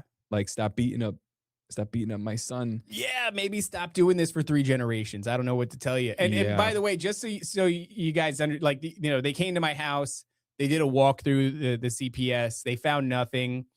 They're really just, I never dealt with that before. They were looking for, like, is there food in the fridge? Does he have a bed? Dave's Kind of like, a I just deal. ate all the food. It's like, there was nothing but empty wrappers of hot dogs. And, but no, there was food in the fridge. Everything was cool. And they left me alone. They never came back again. But it was a scary time. It was a scary time for me. It was a scary time for my wife. You know, my son was aloof. He didn't really understand what was going on, but I had to, I was caught between a place where a vindication, saying like, this is the truth, and trying to explain to my wife that like even Selena Gomez, who's never used the N-word in her life, has to move around with security, and that there's going to come a time where we're going to get big enough that there's going to be We're gonna be Selena Gomez. We're gonna be babe. Selena Gomez. Trust me. What the hell was that? Oh, Sorry. we're gonna be Selena Gomez. But all of it was really just me trying to probably justify something that was relatively unjustifiable. I mean, at the end of the day, was it the truth? Yes. But did I need to post it? No. No. Can you justify this? What is this? I don't know what it is. It's not on the screen. Oh, sorry. But yeah, we did end up Oh, well, that's upsetting. Yeah. Ah, Why'd you do that then? I didn't do that. You did it too. What's in Yeah. our ears? Oh, It's the head. Gross. You're disgusting. What's aloof? I'm not too sure if I made that word up, Queef Latifah. aloof? Aloof means like you're not aware. I thought it was the things that they put on the antennas out here. Your son was aloof to the ethnicity of who he thought was his friends. Yeah. Yeah. Well, they weren't. He knew they weren't his friends. He knew they were mean. Oh yeah, they didn't like him. He knew they were mean. So Yeah. damn, that's technically how the year started. Damn. That's technically how the year started. With the banger. But I mean, what about the good stuff?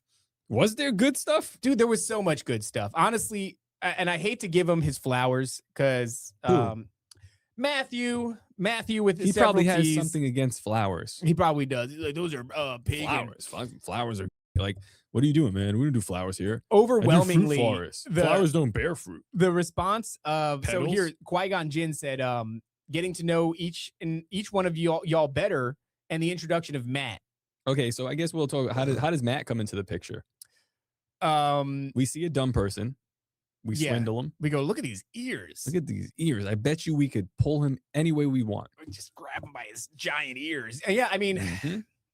it's a What are weird. you doing with that room in the back? Well, we thought once upon a time we were going to have a studio above me a get coffee that shop in room. Leesburg. Let me get that room. We get that room. Get your room. That room. Electricity. room. We ain't paying for that shit. In fact, we running that bill up, baby. Run it up, baby. Lights been on the whole time, Matt. We see Qui-Gon says, getting to know y'all better. Introduction of Matt. He said, Raven sharing is quitting weed. By the way, shout out to everybody. A lot of people have said they stopped smoking weed and that what I said helped them. There's a guy who comes in the shop sometimes, Dylan. He says the same thing. Really pumped about that. Anybody that was, inspired to cut back or stop because of me, that's huge. The fact that my dirt brothers and sisters are continuing to build one another up through this platform y'all have built. I mean, yeah, that's what we are. We're dirt brothers and sisters. So yeah, I mean, Matt it's one of those things that I can only attribute to God, where we had this thing in our spirits that was like, you're gonna go ahead. Yeah, I guess so. Leading up to Matt, right? Leading up to Matt. Fallout with Clint. Blap. Bitter. Mad. Ball. He smelled a little. He did smell. a little. A little bit. And then we go. Dirty cups. We were doing a live show at Clint's house, which kind of was like, I didn't have good vibes. I wasn't pumped about it. No, I was pumped to be doing something IRL, but it wasn't ideal. Yeah, because like afterward, like the show is over and he's sleepy and we're like, oh, Yeah, leave. yeah. And he couldn't put anything together right. He like assembled his own furniture, but he did it backwards. Toad is built backwards, but Clint builds backwards. Build shit. Yeah. Clint built Toad backwards. It's crazy. Oh shit. So that happens, and we go like, well, why don't we just build our own studio? Yeah. And we go, yeah. And then we go, well, we know all the mistakes that we made of the shit that we told Clint to buy. Yep. Let's buy better stuff. We buy better stuff. You're looking at it. Well, we did it in your place Yeah. first, which was a great studio. We were going to do it there today, but then we were too lazy to like pack the cameras up. Yeah. So we did it at my Who house. broke his light? He broke his light. No. Al broke his light. Al broke his light. Clint broke his light, and then Al broke finished it some more. Yeah. Because he put it, there was no space, and he put it right behind himself, and he cracked it. Yep. Just almost And, broke that whole shelving unit just now. Yeah, Al just did. Yeah, no fuck that problem. shit. You'll be all right. We built a studio in my house. Yep. Which was immediately better. Oh, it was a lot better. And that's not even to shit on Clint's. He had literally no space for a studio. I mean, when we had, say like, Clint lights. moved into a fucking closet, Yeah. he moved into a closet, and we were like, we could fit a studio in here. It was tight, dude. Very tight. We had lights on top No, of... Top never got his TV back. No, I didn't. Which I think it's gone. He probably gone. threw it out. Yeah. Yeah. What was I saying here? That Clint had no room, and then we built the studio in your place. You were saying we had lights. I don't know if you meant He had lights on top of a refrigerator. That's right. That's yeah. how like no space. There was a kitchen. It was It's- a kitchen. It was just a kitchen, basically. Whatever. We set up the studio. We put it together. That room was smaller, even though it was his kitchen and his dining room. It was smaller than this room. Yeah. That's pretty crazy. It was thinner. Mm. Yeah, it was not comfortable. And not to knock like what it was, because I'm no, I grateful mean, that you made it work. yeah, You made it work. I made this work better, I think. We'll pull this up real quick. Here we go. This is a studio. I mean, this was actually a fantastic look. Yeah. We had some really cool. You had the red, I had the blue. Yeah, you think that blue is your color and red's my color and blue's my color. Is it? Yeah, I love blue. You think red's my color? Yeah, I think you're more Mr. Nasty is definitely a red. Anyway, It's an aggressive. dialed it in real nice. So that was a studio there. And we're rolling. Well, we're just doing the same shit, really. Yeah. Interviews, having fun, doing stuff. It was a great dismount. Yeah. It was like after everything we went through, we recalibrated and built something good and then kept moving. Mm. And that was good. Yeah. So we did this. We got some experience with that, which is really cool. One day I walk into this shop here because I wanted to get coffee, and I didn't want to have, I didn't want to go to the place that threw us out Yeah. all the way to Leesburg, which that was the coffee spot we were going to. So I came here. It's a little closer, and it just says coffee shop outside. I was like, Really bad on like the signage, just coffee strange, shop. not branded. I don't understand. I asked him the reasoning, and he gave me a reason. I was like, that doesn't make any sense. Yeah. He's like, oh, because, Is it the Villages? so people know that it's coffee. No, you could put any sign you want out there. And I was like, yeah, but you could just write the standard coffee shop and casino, and people would know that it's a coffee shop, casino, You have a Christian library. logo, Yeah, you got a really nice logo. makes a great sign. It just says coffee shop with a bean. Yeah. And I was like, that's fine. Interestingly enough, what you didn't know at the time was that this is the coffee shop that Shane Cashman came to and wrote his jokes for Bohemian Grove in, because we put him up in a hotel that's, I don't think we ever said that on the show. yeah, actually, I don't think we have. It's kind of a magical thing that Cashman was put up in a hotel nearby for when he was hosting Not Bohemian Grove. nearby. It's far. Oh, so I Like, talked to him about it. Spanish Springs is like a mile. So that that's way. funny because I was on the phone with him not long ago, and he's like, yeah, I just walked. Yeah. He's like, I just walked, and this is the place I stopped at. I assumed it was closer because he said he walked. No, this is far. If you It's far. if we tried to walk there now, first Yeah. off, it's cold. I'm not doing it. Yeah, but yeah. Yeah, you got to go across because it's not the same strip mall. You got to go into the next. We're next to this Publix. It's next to the other Publix. Spanish Springs is by the other Publix. Did we put him up in the Holiday Inn Express? I don't know. Whichever one is in the Villages, Spanish Springs itself. Oh no, that's not the Express. And well, he walks all the way here, decides this is the spot that he wants to come for coffee. Sits at the big black table in the front for a couple of hours. Writes jokes that he then killed with. Doesn't run into Grove. Matt. Thank God. Oh, he would have never made it to Bohemian Grove. No, He'd Matt have would have just been like chatting him up. Whoa, so where are you from? What do you think about these things? Huh? I got family from there. Oh, where are you from? Upstate oh my New York? God. If you ever come here, Matt's just going to ask you Yeah, where bro. you're from. My cousin's a janitor in upstate New York. Then he's going to pretend to know something about the place that you're from. And I swear it's like all he does is lie to people. And he lies. He smiles at you like this. I'm not doing this. It's like he's here. But Matt wasn't here when I came the first time either. But go ahead, finish the Shane story. Well, yeah, just that Shane came in here and then he discovers the whole back is a Christian library. And he's like, it was an incredible place. Like he loved it. He spent all his time here writing these jokes. And he said it was special. And he said he was even talking to his wife about how special this place is. You know, and then that was it. Then and his jokes crush too, man. He legitimately is a great writer, great for stand-up comedy. And what is that? June, July, August, September. When do we do this? It's months. August. We interview Matt in August. And we set up here in September, end of September, something like that. So it's literally months. And then we take over the coffee shop New Year's. Now we're baristas. Yeah. Now we barista. Yeah. So really, really serendipitous. What you're saying is Matt has superior business acumen than Clint. Well, not even close. I mean, Matt actually has built a business. Yeah. Yeah. I don't know what.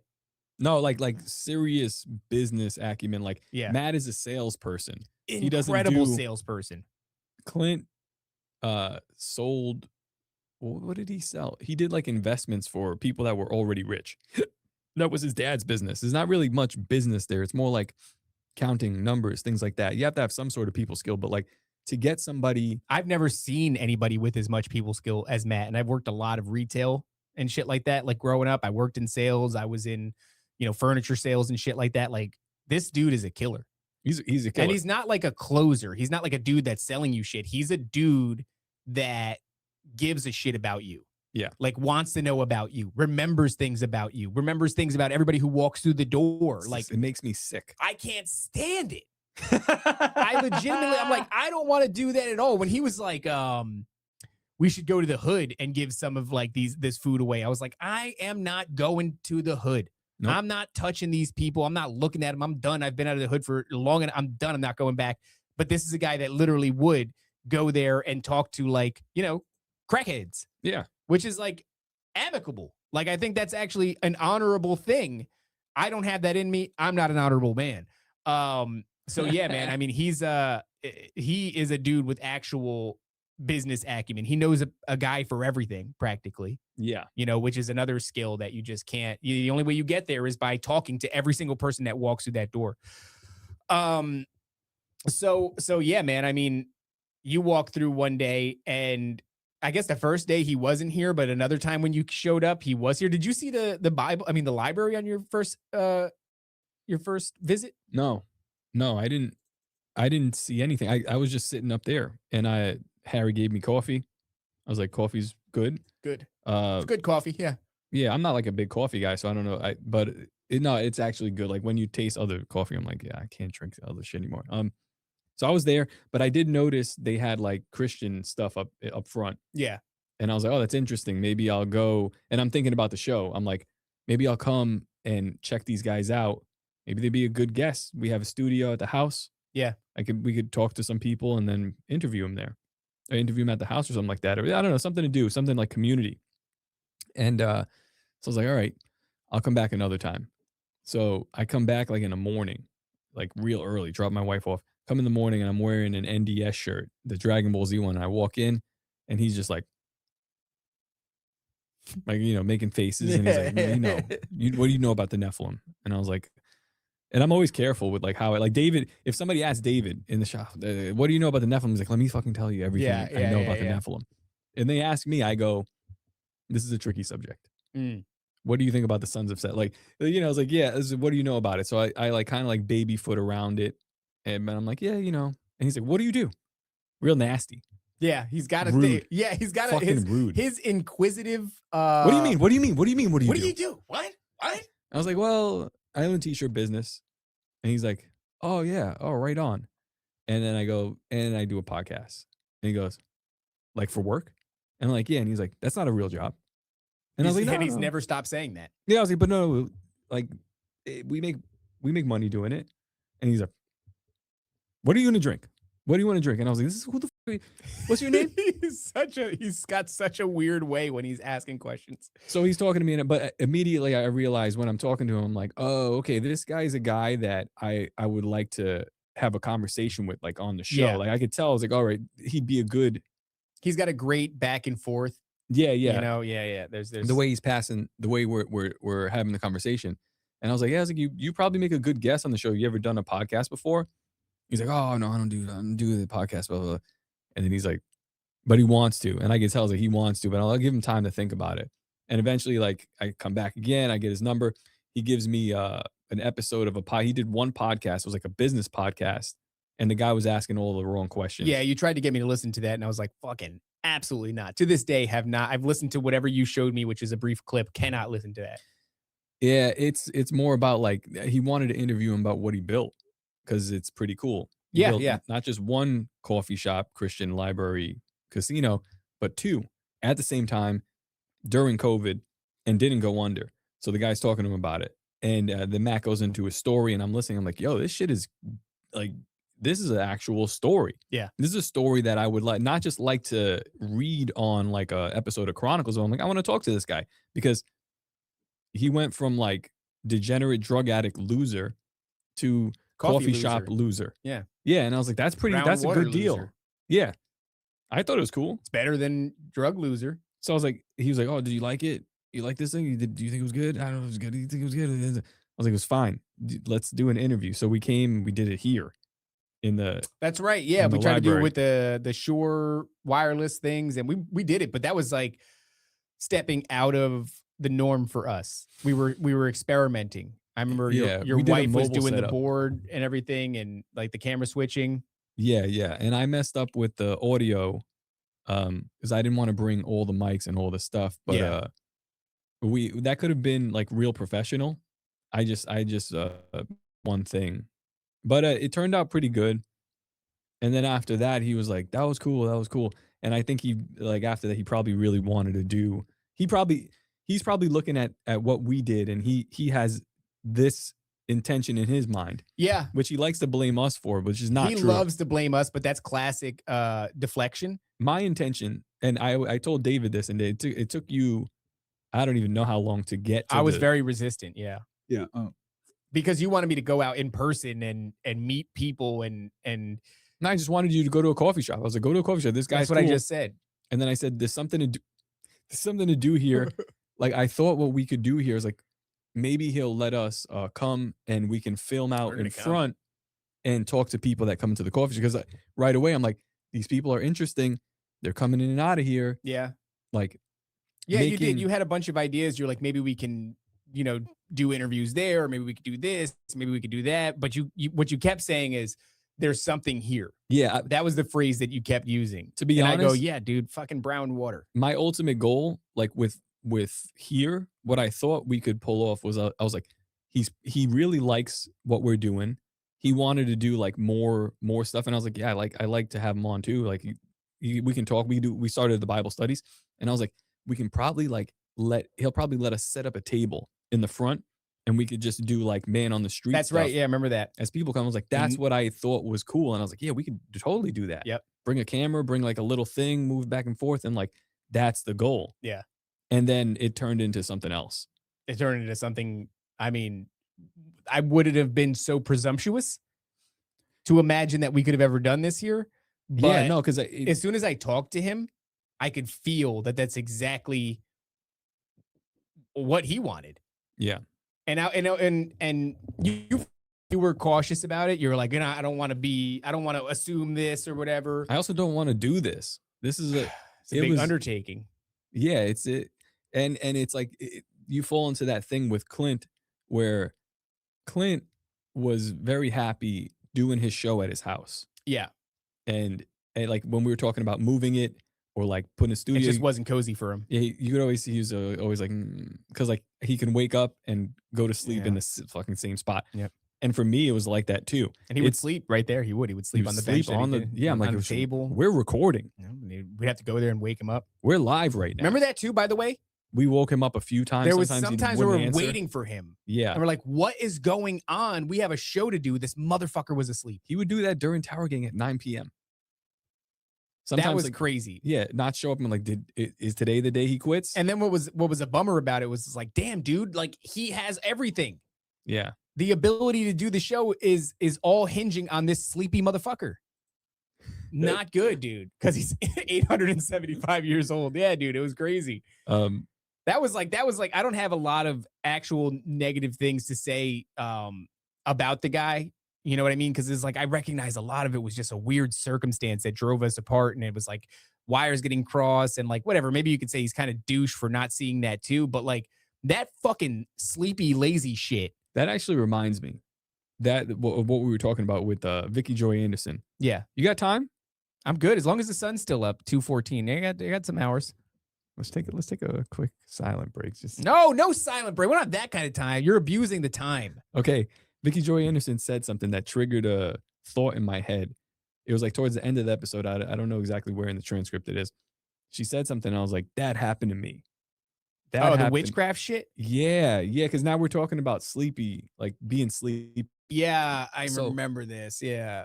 And that's important because from there, I start to get suspicious. I think I go a little bit like, I'm like freaked out. Yeah. Yeah, I remember that. You were legitimately freaked out. I was fucking freaked out. It and was that's- fun for me. I remember looking at you getting freaked out. And being you're like, I'm going to talk to him. And I was like, yo, no, well, that's because for whatever reason, I felt like the Holy Spirit, and I still think I believe I was supposed to talk to him. I didn't. I suffered some fucking spiritual consequences for that, and then thankfully repented. And but like, yeah, dude, I had some shit put on me for disobedience for not doing that, and it wasn't your fault. I could hear like when you were saying it as you were talking about like I'm not sure. It was overwhelming in my mind. Like it doesn't fucking matter what he says. This is what you're supposed to do. And you didn't do it. And I didn't do it. So yeah, it's on nobody but me. Maybe the whole thing was a delusion, but I don't know. Something happened. I was not trying to get some dirty panties in my house. I wouldn't have invited Clint to my house. It was just something simple. I was supposed to show up to his house with some sort of like Dirty panties in hand, you know, like a peace offering, like a something to break bread with, you know, and that was it. And then whatever happened, it was like who knows, who might not even accept it. And I would go there and then I would immediately get an answer of like, it doesn't matter what happens next. This is what you're supposed to do. Mm. You know, it doesn't matter if he accepts. It doesn't matter if it blows up in your face. Doesn't matter if he calls you it doesn't matter if he punches you in the eye. It doesn't fucking matter. This is what you're supposed to do. And I didn't do it. So I won't be making that mistake again. But yeah. So this happens. It reminds me of the panty story. It reminds me of all Everything of just reminds you of the panties. the dirty panties, and then all of the trauma and horror that pursued months after that. Which is why I was like, yo, dude, I was like, if that's like what's going on here, I was like, don't even like make contact. No, I get it. with that, 'cause I that's, like, understood the logic. you don't have $20,000 to spend getting your wife healthy from like almost death. Yeah. It was fucking horrific, dude. No, I get it. I get it. But It I was think this is bad. one of those things where it was like, there are things that you know, and there are things that are in the spirit. And the things Yeah. that are in the spirit don't operate in the realm of logic and intellect. But And- we weren't even there yet. This is the Mhm. problem. Like I wasn't there. We were talking about this stuff, but I wasn't understanding it. Even though we talked to Ed 60 times before that, I'm still like not understanding it Mm, in a tangible way. It's more Yeah. of like I understand the theory behind it, right? We talk about this a lot, but now it's happening, yeah. Yeah. or it's been happening, and you just It put everything into context. It was like, oh shit, is this it?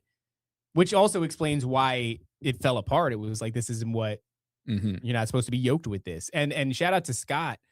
I don't know if he's in the chat right now, but Scott sent me a verse from Corinthians that talked about being yoked with non-believers. I remember that. And that was like loud and clear to me. That like really framed the entire thing. And when that happened, I was able to just let it go. Just let it go and be like, oh yeah, this makes sense. I understand that. Yeah. I understand that now. So that happens, and then we actually do the gayest thing possible. We consult with a pastor. Pastor Rick crushes, and Yeah. it was us to do that. But I think, But I had like legit questions, like, "Yo, what the?" And he was probably like, "These guys are crazy." yeah, Yeah, right. Yeah, I that is think a pretty so. crazy thing. yeah, it's a crazy. I mean, it was just like, hey, I'm new here. Let me consult with the Let me pastor. tell you everything about this. Yeah, Buckle up, stupid. it was a hell of a moment. But he didn't really flinch. So that's what like I don't think he was like, "Yeah, mm-hmm. yeah, Well, those things happen." I was like, "No, do they? yeah. Do they though?" Somebody said, not a moment that was a big deal, but the fact that we started the year on Skype or StreamYard, meaning like, separate from each other, and then transitioned into a studio before commandeering a coffee shop, Christian library, casino, and colonizing it with podcast studios. A truly beautiful accomplishment. Yeah. Thank you, Cree. Yeah. Weird, the sort of beefs were funny too. Oh yeah, Steve. I don't know if Steven was this year or last year. I think that was this year. Steven and the Moon Map might have been the beginning of the year. And then it ends with Timothy Albacore Tuna Melt. And it's funny because what I will say is these things, these bits that come to the show. I mean, think about all the comedy that does come from, it's not a comedy show, right? But like all of like the blap, blap, blap and the Timothy Alberino, the Indiana Moans, like all of it. It's so hard. Hey, hey, let's dance. It's so hard to quantify it because it happens in real time. And Yeah, that happened in April. it happened in April. And you were nasty to him. I was should- very nasty to Steven. Yeah, you should repent. Let me see. Look at this is Steven. There he is. What did I say? The results are in, Steven. You, Steven, you owe me an apology and a moon map, you grumpy Steven. Am I overreacting? Oh shit, man. Yeah, I think some guamin or blapping. I mean, it's like Oh yeah, the Guaman. That happened. the things that happen here, the things that become lore on this show are so beyond our control. It is like these things that happen, like it makes the show feel alive. Like we're not just calling it in, we're having fun all the fucking time. Like Yeah. if somebody were to ask us that, are you having fun? And you went back and looked at all of the inside jokes Like, of this show. Not really. We're losing our fucking minds. We're losing our minds. But it's man, I mean, I think that is a great indicator that we are having fun, that the show is alive. Is like there's just a never-ending stream of inside jokes. And the things that become inside jokes are most of the time meaningless. This is a Christian show. Thank you very much, Wager Source. It's a Christian show. They're never deep. Like if you were like, what's guamin and blapping? If you don't know, I can't explain it to you. I don't know what to tell some you. dumbass from Guam gave Blue Letter Bible $100 million. The Blue Letter Bible debacle, dude. Yeah, that was this year too. Damn, that was fun. That was a lot of fun. I really like the See, this is another thing. I'm accused of handling this poorly. I don't know. I think we've handled it just fine. No, I mean, because no, David's allowed to. I'm nasty, but David's allowed to go. We're gonna do this. The Blue Letter Bible, Well, pulls all kinds of stuff. When I And threaten I the go- lives of everybody at Blue Letter Bible, I do it with youthful exuberance. Okay, and Matt a looks at sparkle you in and he my goes, eye. Matt goes, just like Uncle Bob or whatever. Just And then when like I Uncle go, Bob. I go like this. I go, Jake from Blue Letter Bible's calling me, Yeah, well, that and he goes, "You're a bad person." yeah. I was like, "What the do I I have will to say?" admit, and I think the chat will agree with me chat, on this. we'll argue this. When I threaten the life of another human being, there's a smile There's on people my that face, went there to the parking lot. and there's a sparkle in my eye. Okay, But when you get upset about a thing, there is fire in your eyes, and Mr. Nasty is not smiling. no, I rarely smile That's what I'm saying. So, in general. oh, Chuck was very funny. Chuck. Yeah. Okay, but no. How is this the wrong thing? I go. Because you look like a man who will everybody set at Blue up- Letter Bible. We set up a studio in a coffee shop in record time. Hell yeah. The day of, one of the microphones doesn't work, and I run out Yeah. and I buy a new one Hell yeah. so that Clutch. this guy can talk into it. Clutch. Clutch. We do the show, and Yeah. they go, "You can't air it." Yeah. We should air it anyway, but Yeah, we should air it. yeah, Why don't we just air it? It's not even a good episode. no. I mean, it's a fine episode. It's not, it's fucking underwhelming. Oh, Matt Face is a great, yeah. We'll get to Matt Face. Yeah. And then I go, "Hey man, that's 2 hours. Like, you're welcome. Yeah. We got you $100,000. No big deal. No big deal." And a bunch of other donations. They were just coming in. Yeah. He was like, "Yo, they were just boom, boom, boom." And I didn't believe him. But then when you did the food drive, I was like, "Oh yeah, no." Yeah, yeah. That's what happened here. Yeah. So that happens. You can't air it. And then he calls me. Mhm. But this is after Matt has explained to me all this stuff. And I look at it and I go, "What are we talking about?" Yeah. I'm busy. Yeah. I'm busy. I'm gassy gassy. and I'm busy. And yeah. but no, I'm a bad person though. Well, it's because Nancy, talk to me. Nancy, is there malice and venom in Top when he's angry? Is there anything, a better question, is there anything to say after 2 No, hours of no. talking? Well, yeah, that's fair. Yeah, Yeah, we talked. I agree. We talked a lot. I actually like him. I just feel like our business was done here, Yeah. right? It's unfortunate. Well, in other circumstances, it wouldn't have been so bad if you hadn't just put together a fucking studio in record time, bought an extra microphone, labored your ass off to get this done, finally did get it done, had a fucking rep from Blue Letter Bible on, gave him a platform to do, and then boom. Yeah. Chuck gave $100,000 to Blue Letter Bible. No, Chuck. You're going to do that in the future sometime, Chuck. And then they say the things they say. And then Yeah. I say nothing back. They don't And Matt understand the things goes- I say on Twitter. He goes, I didn't expect this from you, but you're being real nasty. Yeah. Because I told him Matt, you should have expected that. but I wasn't nasty. Well, Matt and I I had a said- conversation. I don't know if we ever told you about it, but he said, you were angry about something, whatever it was, and Could be anything. and he goes, have you taken into consideration whatever role you're playing in it, meaning me? And I go, yeah, sure. And he goes, okay, because I feel like that's a really important thing. And I go, no, I absolutely agree. That's a reasonable thing for anybody to do in any circumstance is to But also I take into don't consideration. care. No, it's not that I don't care. I just said I said, yeah, I hear what you're saying. And I said, give it 24 hours. It'll be something else. And he Yeah. goes, what are you talking about? And I just giving us enough time. And then the next day it was the Oh, in yeah. the heaviest way ever. And then since then, it's just a never ending cascade of Mr. Nasty. And mostly. I do that. Don't tell Matt. He's not going to get this far. I do the thing Yeah. because I know. Oh, I know. that's I know why he's gonna I be don't pissed. get wrapped up in it. I have fun with it. I sit on the outside and I go, I check in the group chat and I go, He's doing it and then again. I just go back to whatever I'm Here's the doing. thing. I let him He gets- slide. I let him slide for so long with it Yeah. because I brought it up and I was like, these guys, right? And he's just like, no, I don't see it. So I'm like, okay, we're gonna do this thing now. And every time I see something compelling, I'm like, drop it in there. I'm like, hey, look at that. Look, Chuck from Guam says, you're all wrong. It was not that much. Chuck, it was $67,000. Oh, damn. It's just a number I made up. It's a number 6'7". Chuck. Chuck. Damn it, Chuck. Let's see what else we got. Nola says, I can't remember if it was NDS or TLC, but Guaman. some saint in the chat named themselves Father Horse, and it filled my heart with joy and laughter. Father Horse. Did it fill your Don't say that. That was a Christian show. Overwhelmingly, I will admit, it is Matt. Somebody else said, Oh, Matt's named himself that? Matt is Father. No. Queef Latina said Matt's been a real blessing. Abigail Blue says, I think I'm just doxing her. My bad. Matt and all of the Bible studies. That one time I called into the Raven show and talked about quitting weed. Talking to Raven is a big part of my timeline and testimony. Ed Mabry, he's been a beacon of light, dude.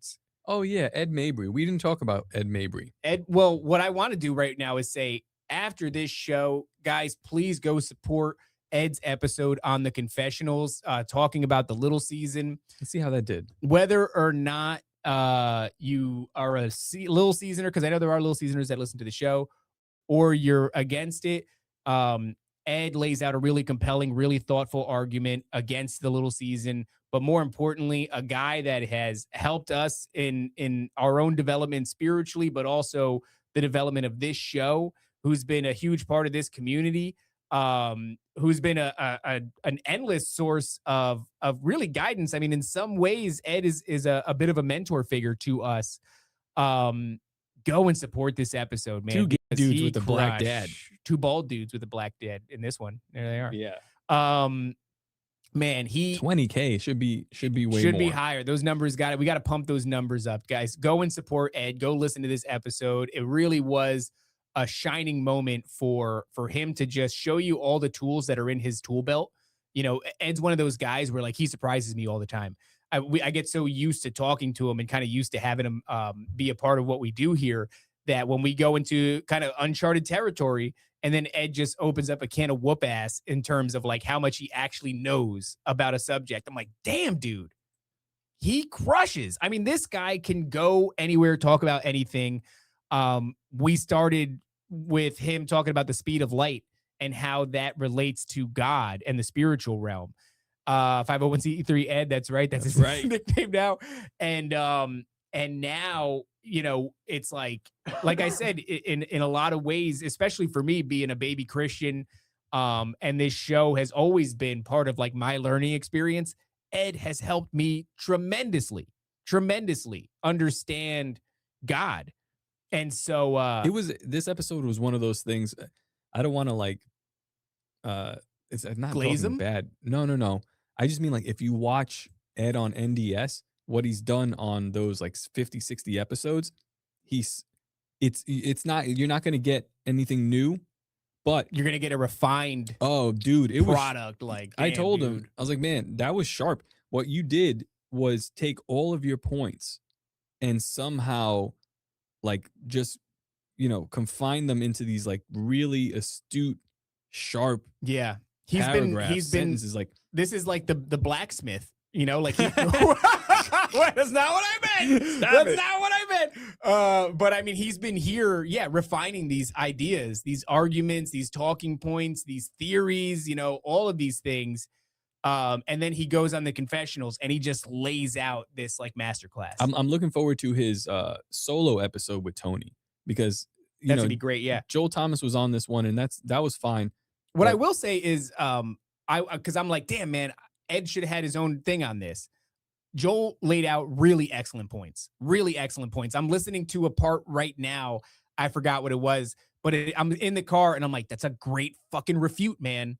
That's a great refute of if you think it's a little season, you know, why it's not. And he lays out this argument. I'm like, kind of hard to get around that one. I hadn't heard it yet. So I think he was a good addition to it, but I am looking forward to hearing Ed. And I'm glad there's 2 episodes, man. Because I went on the Confessionals app and I was like, I hope this is the beginning of a bigger relationship, because Ed is a guy that, you know, from what we heard, you know, even just back on Tinfoil Hat, to how much he's Ed is our blacksmith, refining us. He is our blacksmith. From what I've heard on Tinfoil Hat to like what he then has shared with us over the last 2 years, like this dude has so much guidance. It's not like he's like the end all be all, but like he has thought a lot about a lot of really important things, a lot of important things that you might have questions about in your walk with God. And this is a guy that can help you frame them. And it's like everything he does just points to God, just points to God. It's never about Ed Mabry. I think that's like the most damning part of this interview that he did. And the people that are going to argue back with it, he's just like, the Bible doesn't bear that out. And he's like, here's what the Bible says about it. And he tells you, and it's like, you know, you could disagree if you want, but you're disagreeing with God, the Bible. That's really all that he's doing there. Nancy said the comment section is filled with bitter little seasoners. And that's the thing, man, is like, I know Ed's what it's going to need your support now. Yeah, dude. Because it's, I mean, he's seasoned in the internet, but it's just going to get like, he ain't little seasoned. He ain't little seasoned. They keep using my shit. They call him little seasoned. I know. I was like, damn, bro. Damn, bro. You know, it's fine. Whatever. Sorry, you got to pay me. But every time you say that, it's $10, Playboy. $10, Playboy, no t-shirt. Yeah, man. He's I thought he put that argument to bed again. Yeah. But he's a lot more than that. He's a lot more than that. Well, that's the point that I'm really trying to drive home here is like, we've talked about the little season maybe less than 5 times, like 5 episodes with him, Mhm. but we've done what, maybe almost 40 episodes with him. We've done more episodes like pro little season than we have against it. Yeah. I'd say. And my takeaway is it's an idea in a sea of ideas. Mhm. It's a fascinating one, but there seems to be a strong argument against it. I'm not moved towards it, but the people that are like against Ed need to ask themselves, like, why are you so invested in this thing? This is an information thing, but you like these people are fucking like hating Ed. It's like, dude, I've not had anybody present me information where I'm like, that guy. Yeah. You know what? I just don't understand it, man. I do appreciate that he does not shy I away wonder from if we forcing could. it. Are we allowed to play the end of the episode? No, I haven't listened to it yet. Don't do that. I'm gonna play it. No, fucking you, dude. And first off, Ed is such a professional too, because he's like, we're gonna bring this in for a landing, and Tony's like, Yeah. and I'm just like, yeah, dude. Ed's like, we're bringing this in for a landing. By the way, though, 3-hour episode. 3-hour episode. Hell yeah. we gotta watch the end of it. I don't care. Banana bread at work, dog. Hell yeah. I hope they could hear this. Is fire coming from heaven for Can we Satan hear to this, finally Nance? get off his butt and gather the nations against Jerusalem, wherever it might be. Nance, can you hear that? She's like, I'm not even there. I'm boiling more water. Yes, we can hear it. Okay, Okay, good. great. And then God rains down fire. Then we have the great white throne of judgment. That is a bleak, hopeless outlook. It is a psyop created by our enemies, the Jesuits, in order to do what they were commissioned to do, to destroy Protestantism and to destroy Protestant or main. I don't like the word Protestant. Mainline Christian eschatology. Don't fall for the psyop of your enemy. Do not abandon hope. God has not abandoned you. Do not abandon your hope in Him. Yeah, you know, one of the things that he said, Dude, that's episodes, a great. And I listened to enough Merkel where like episodes don't end like that. Yeah. Ed Mabry is a motherfucker. And I mean that in the most beautiful way. He said something about the hopelessness. It's like, if Christ has returned, what then does that make of the Great Commission? This is like kind of like my what does that argument. make about Yeah. spreading the gospel, making disciples? If Jesus has already returned, then is the Great Commission a fruitless endeavor? Yeah. Because that's a really important question to be asking. If he's already returned and the millennial reign has already taken place, and now we're just waiting for New Jerusalem and fire from the sky, what then does that make of the Great Commission of making disciples and spreading the gospel? It's a fool's endeavor. It's pointless. Like, is that because I'm an idiot? I don't know. Like, is there something in scripture that goes, no, that's not the case? Because I'm looking at them like that's a pretty potent question to be asking. Mm-hmm. And I'm a new Christian. I don't have an answer for that. But it seems like right now, like what I'm caught up in is making disciples, spreading the gospel, bringing people who are in conspiracy and the fringes and all these different occult practices and Gnosticism to the realization that Jesus Christ is real in the way that the Bible describes him. And he did die for our sins. He was resurrected. He is the narrow path to God. You know, all these things. Is that a fool's endeavor? Because if this dude already came back and he already reigned for 1,000 years, what's the point of that? I think another question is like the people that are little seasoners, are they doing this? Because like I'm not set I don't out. think anybody's doing it like nefariously. No. I mean, I haven't set out to make disciples or what. I guess we have people that follow, but they follow in a certain way. They follow like alongside us, not just like looking at us. That's how I feel like. Oh yeah. We're walking this path with them, and we're just like calling other people to the path. Yeah, like if you come to the shop, we might even put you on the show. That's not an exaggeration. Yeah. This is like, because that's what I doing. always said, we're not teachers. We're just the funniest kids in class. Yeah, but are the little season guys doing that? Because it's not like it's unfair to be like, are you doing that? But like, I think it's a consequence of your action, of how of what you're looking into and the things that you're researching. And if the little season doesn't, I mean, I think by its nature, when you're looking into the little season and kind of buying into that, you're not making disciples or right people alongside of you that are walking. Because it's like, what are the fruits of it? I don't know. It's not that though. And I'm not saying, listen, that's not a bad thing. It's just, it's not that. I like legitimately don't know. I'm not saying that as like, I'm saying like in this moment, I don't know. I haven't thought it through enough. I don't know what that churns out. I don't know, man. I don't think Turns out anybody's content. It turns out and, it's compelling, and I get it. Like I've seen it. I've seen what they see, and I go, damn, that is a good deception. You like really twist people up about where they are in the biblical timeline, and it does seem like some big ass, remarkable civilization was hidden from us. And like, I don't know what all that means, but I get why you're looking at it. yeah. I get why you're looking at it, but I think I never thought about it within the context of the Great Commission, which just so happened to be the thing that we were talking with Ed about the other day when he was on. And then the very next day, I'm listening to him talk about that on the confessionals.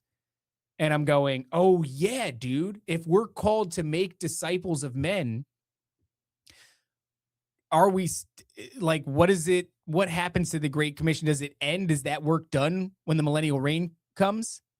Is that how that's supposed to go? Like, it's like you are doing this. You're making disciples of men until what point? Until the return of Christ. Yeah.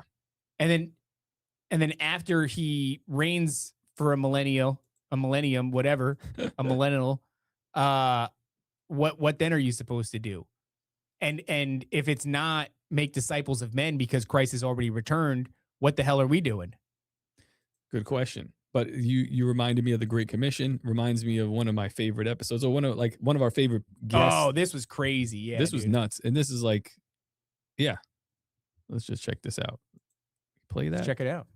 Let's check it out.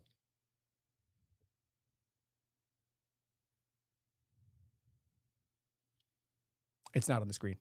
It's not on the screen. That's That's incredible, Dave.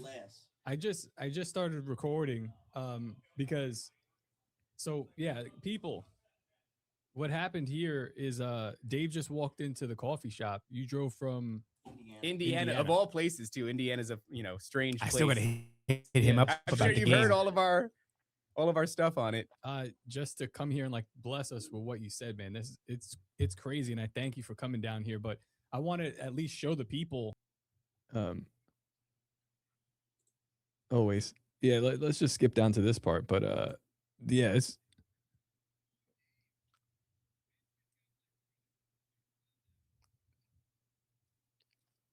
It's not on the screen. that's not on the screen.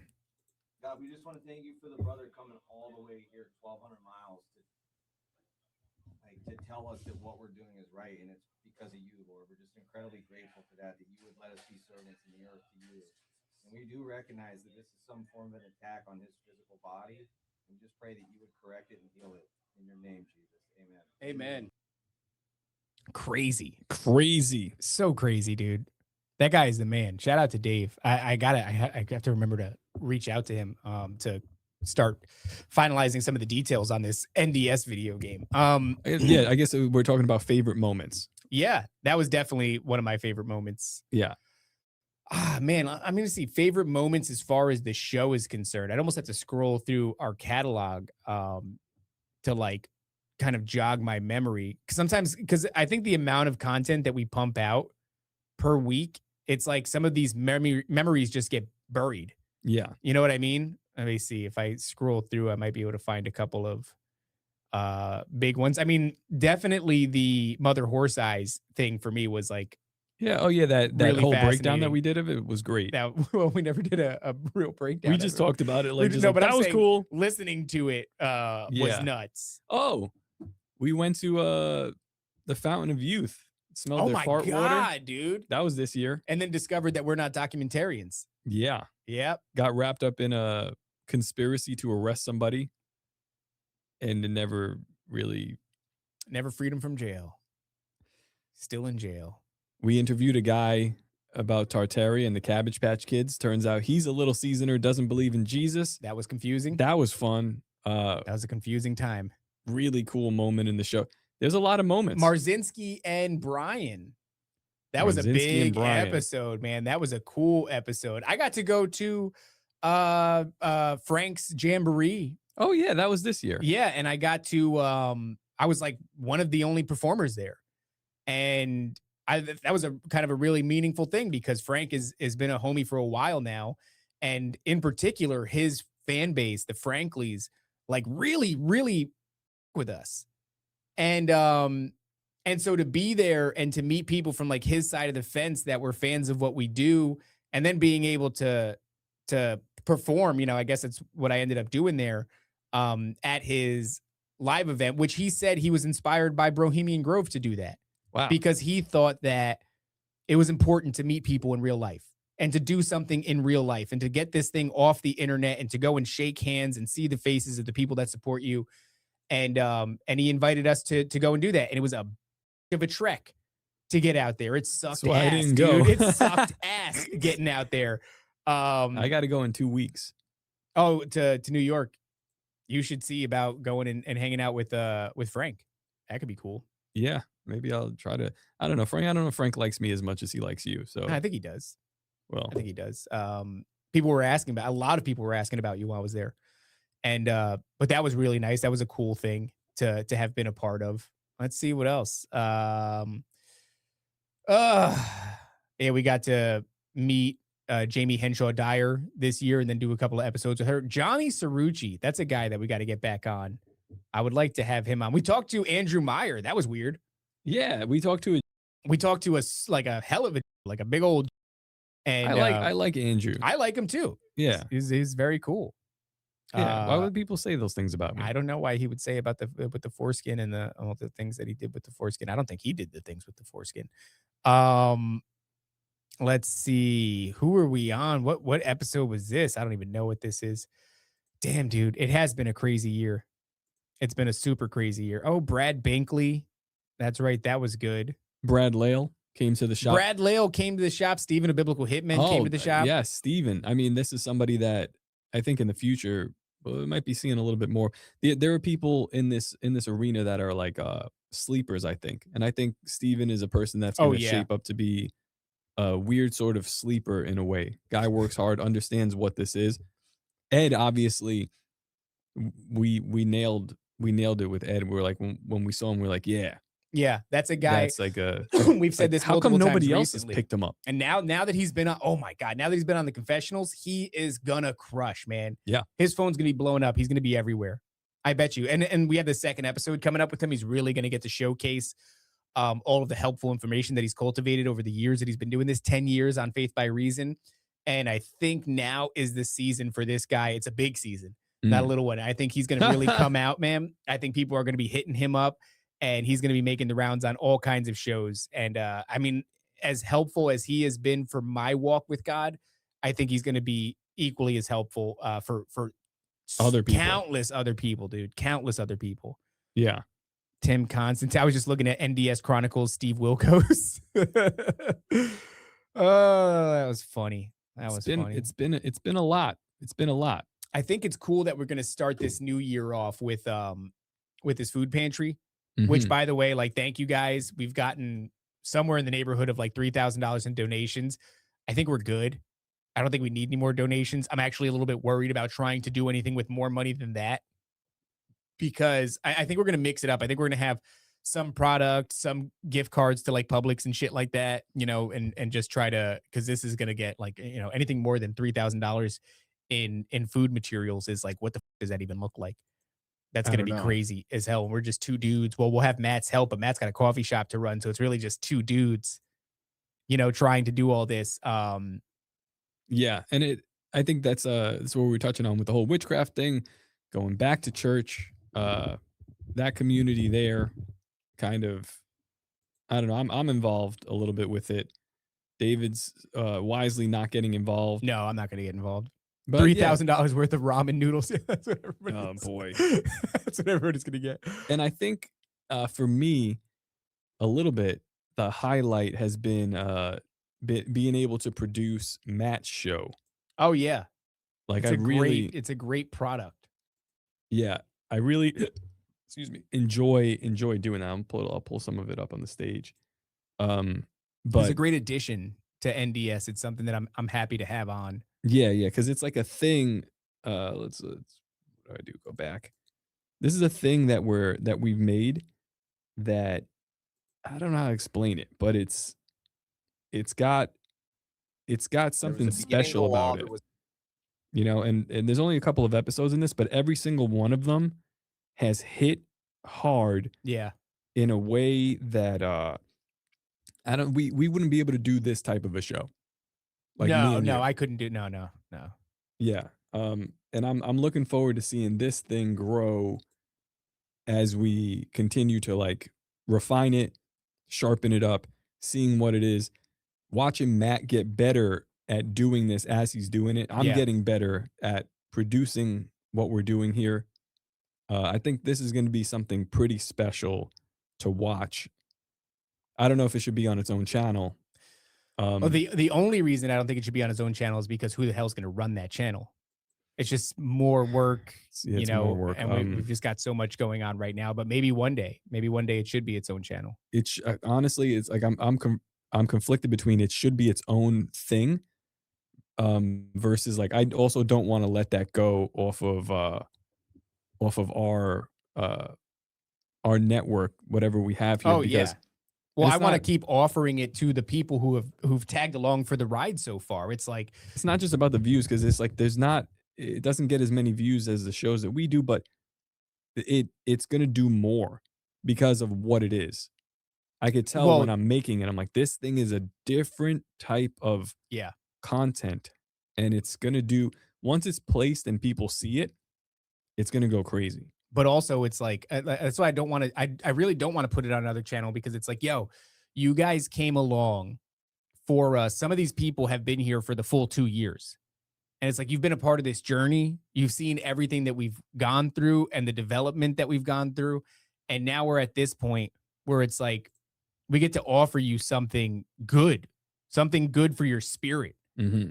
We've offered you a lot of things. Yeah, do you like this shit? And like, this feels like something I'm happy that we can give Matt a platform where he can do this thing from. Yeah, this is what we offer you. Look, there he is. Number 3 was Juan. Number 1 was Donut. I mean, we had some heavy hitters in the beginning. I don't know. Yeah, Juan Donnie doesn't love us Darkin. anymore. Donnie Darkin was on that early. Where Yeah, was he? number 5. Number 5. Damn. Donnie's been through a fucking crazy experience. Man, we didn't even have thumbnails for a lot of these early ones. Cryptids of the Corn, Cashman. Dude, the people that Paul came on Stobbs. early. I love Paul Stobbs. I wonder what he's doing these days. I don't know if he's still doing little season stuff or whatever.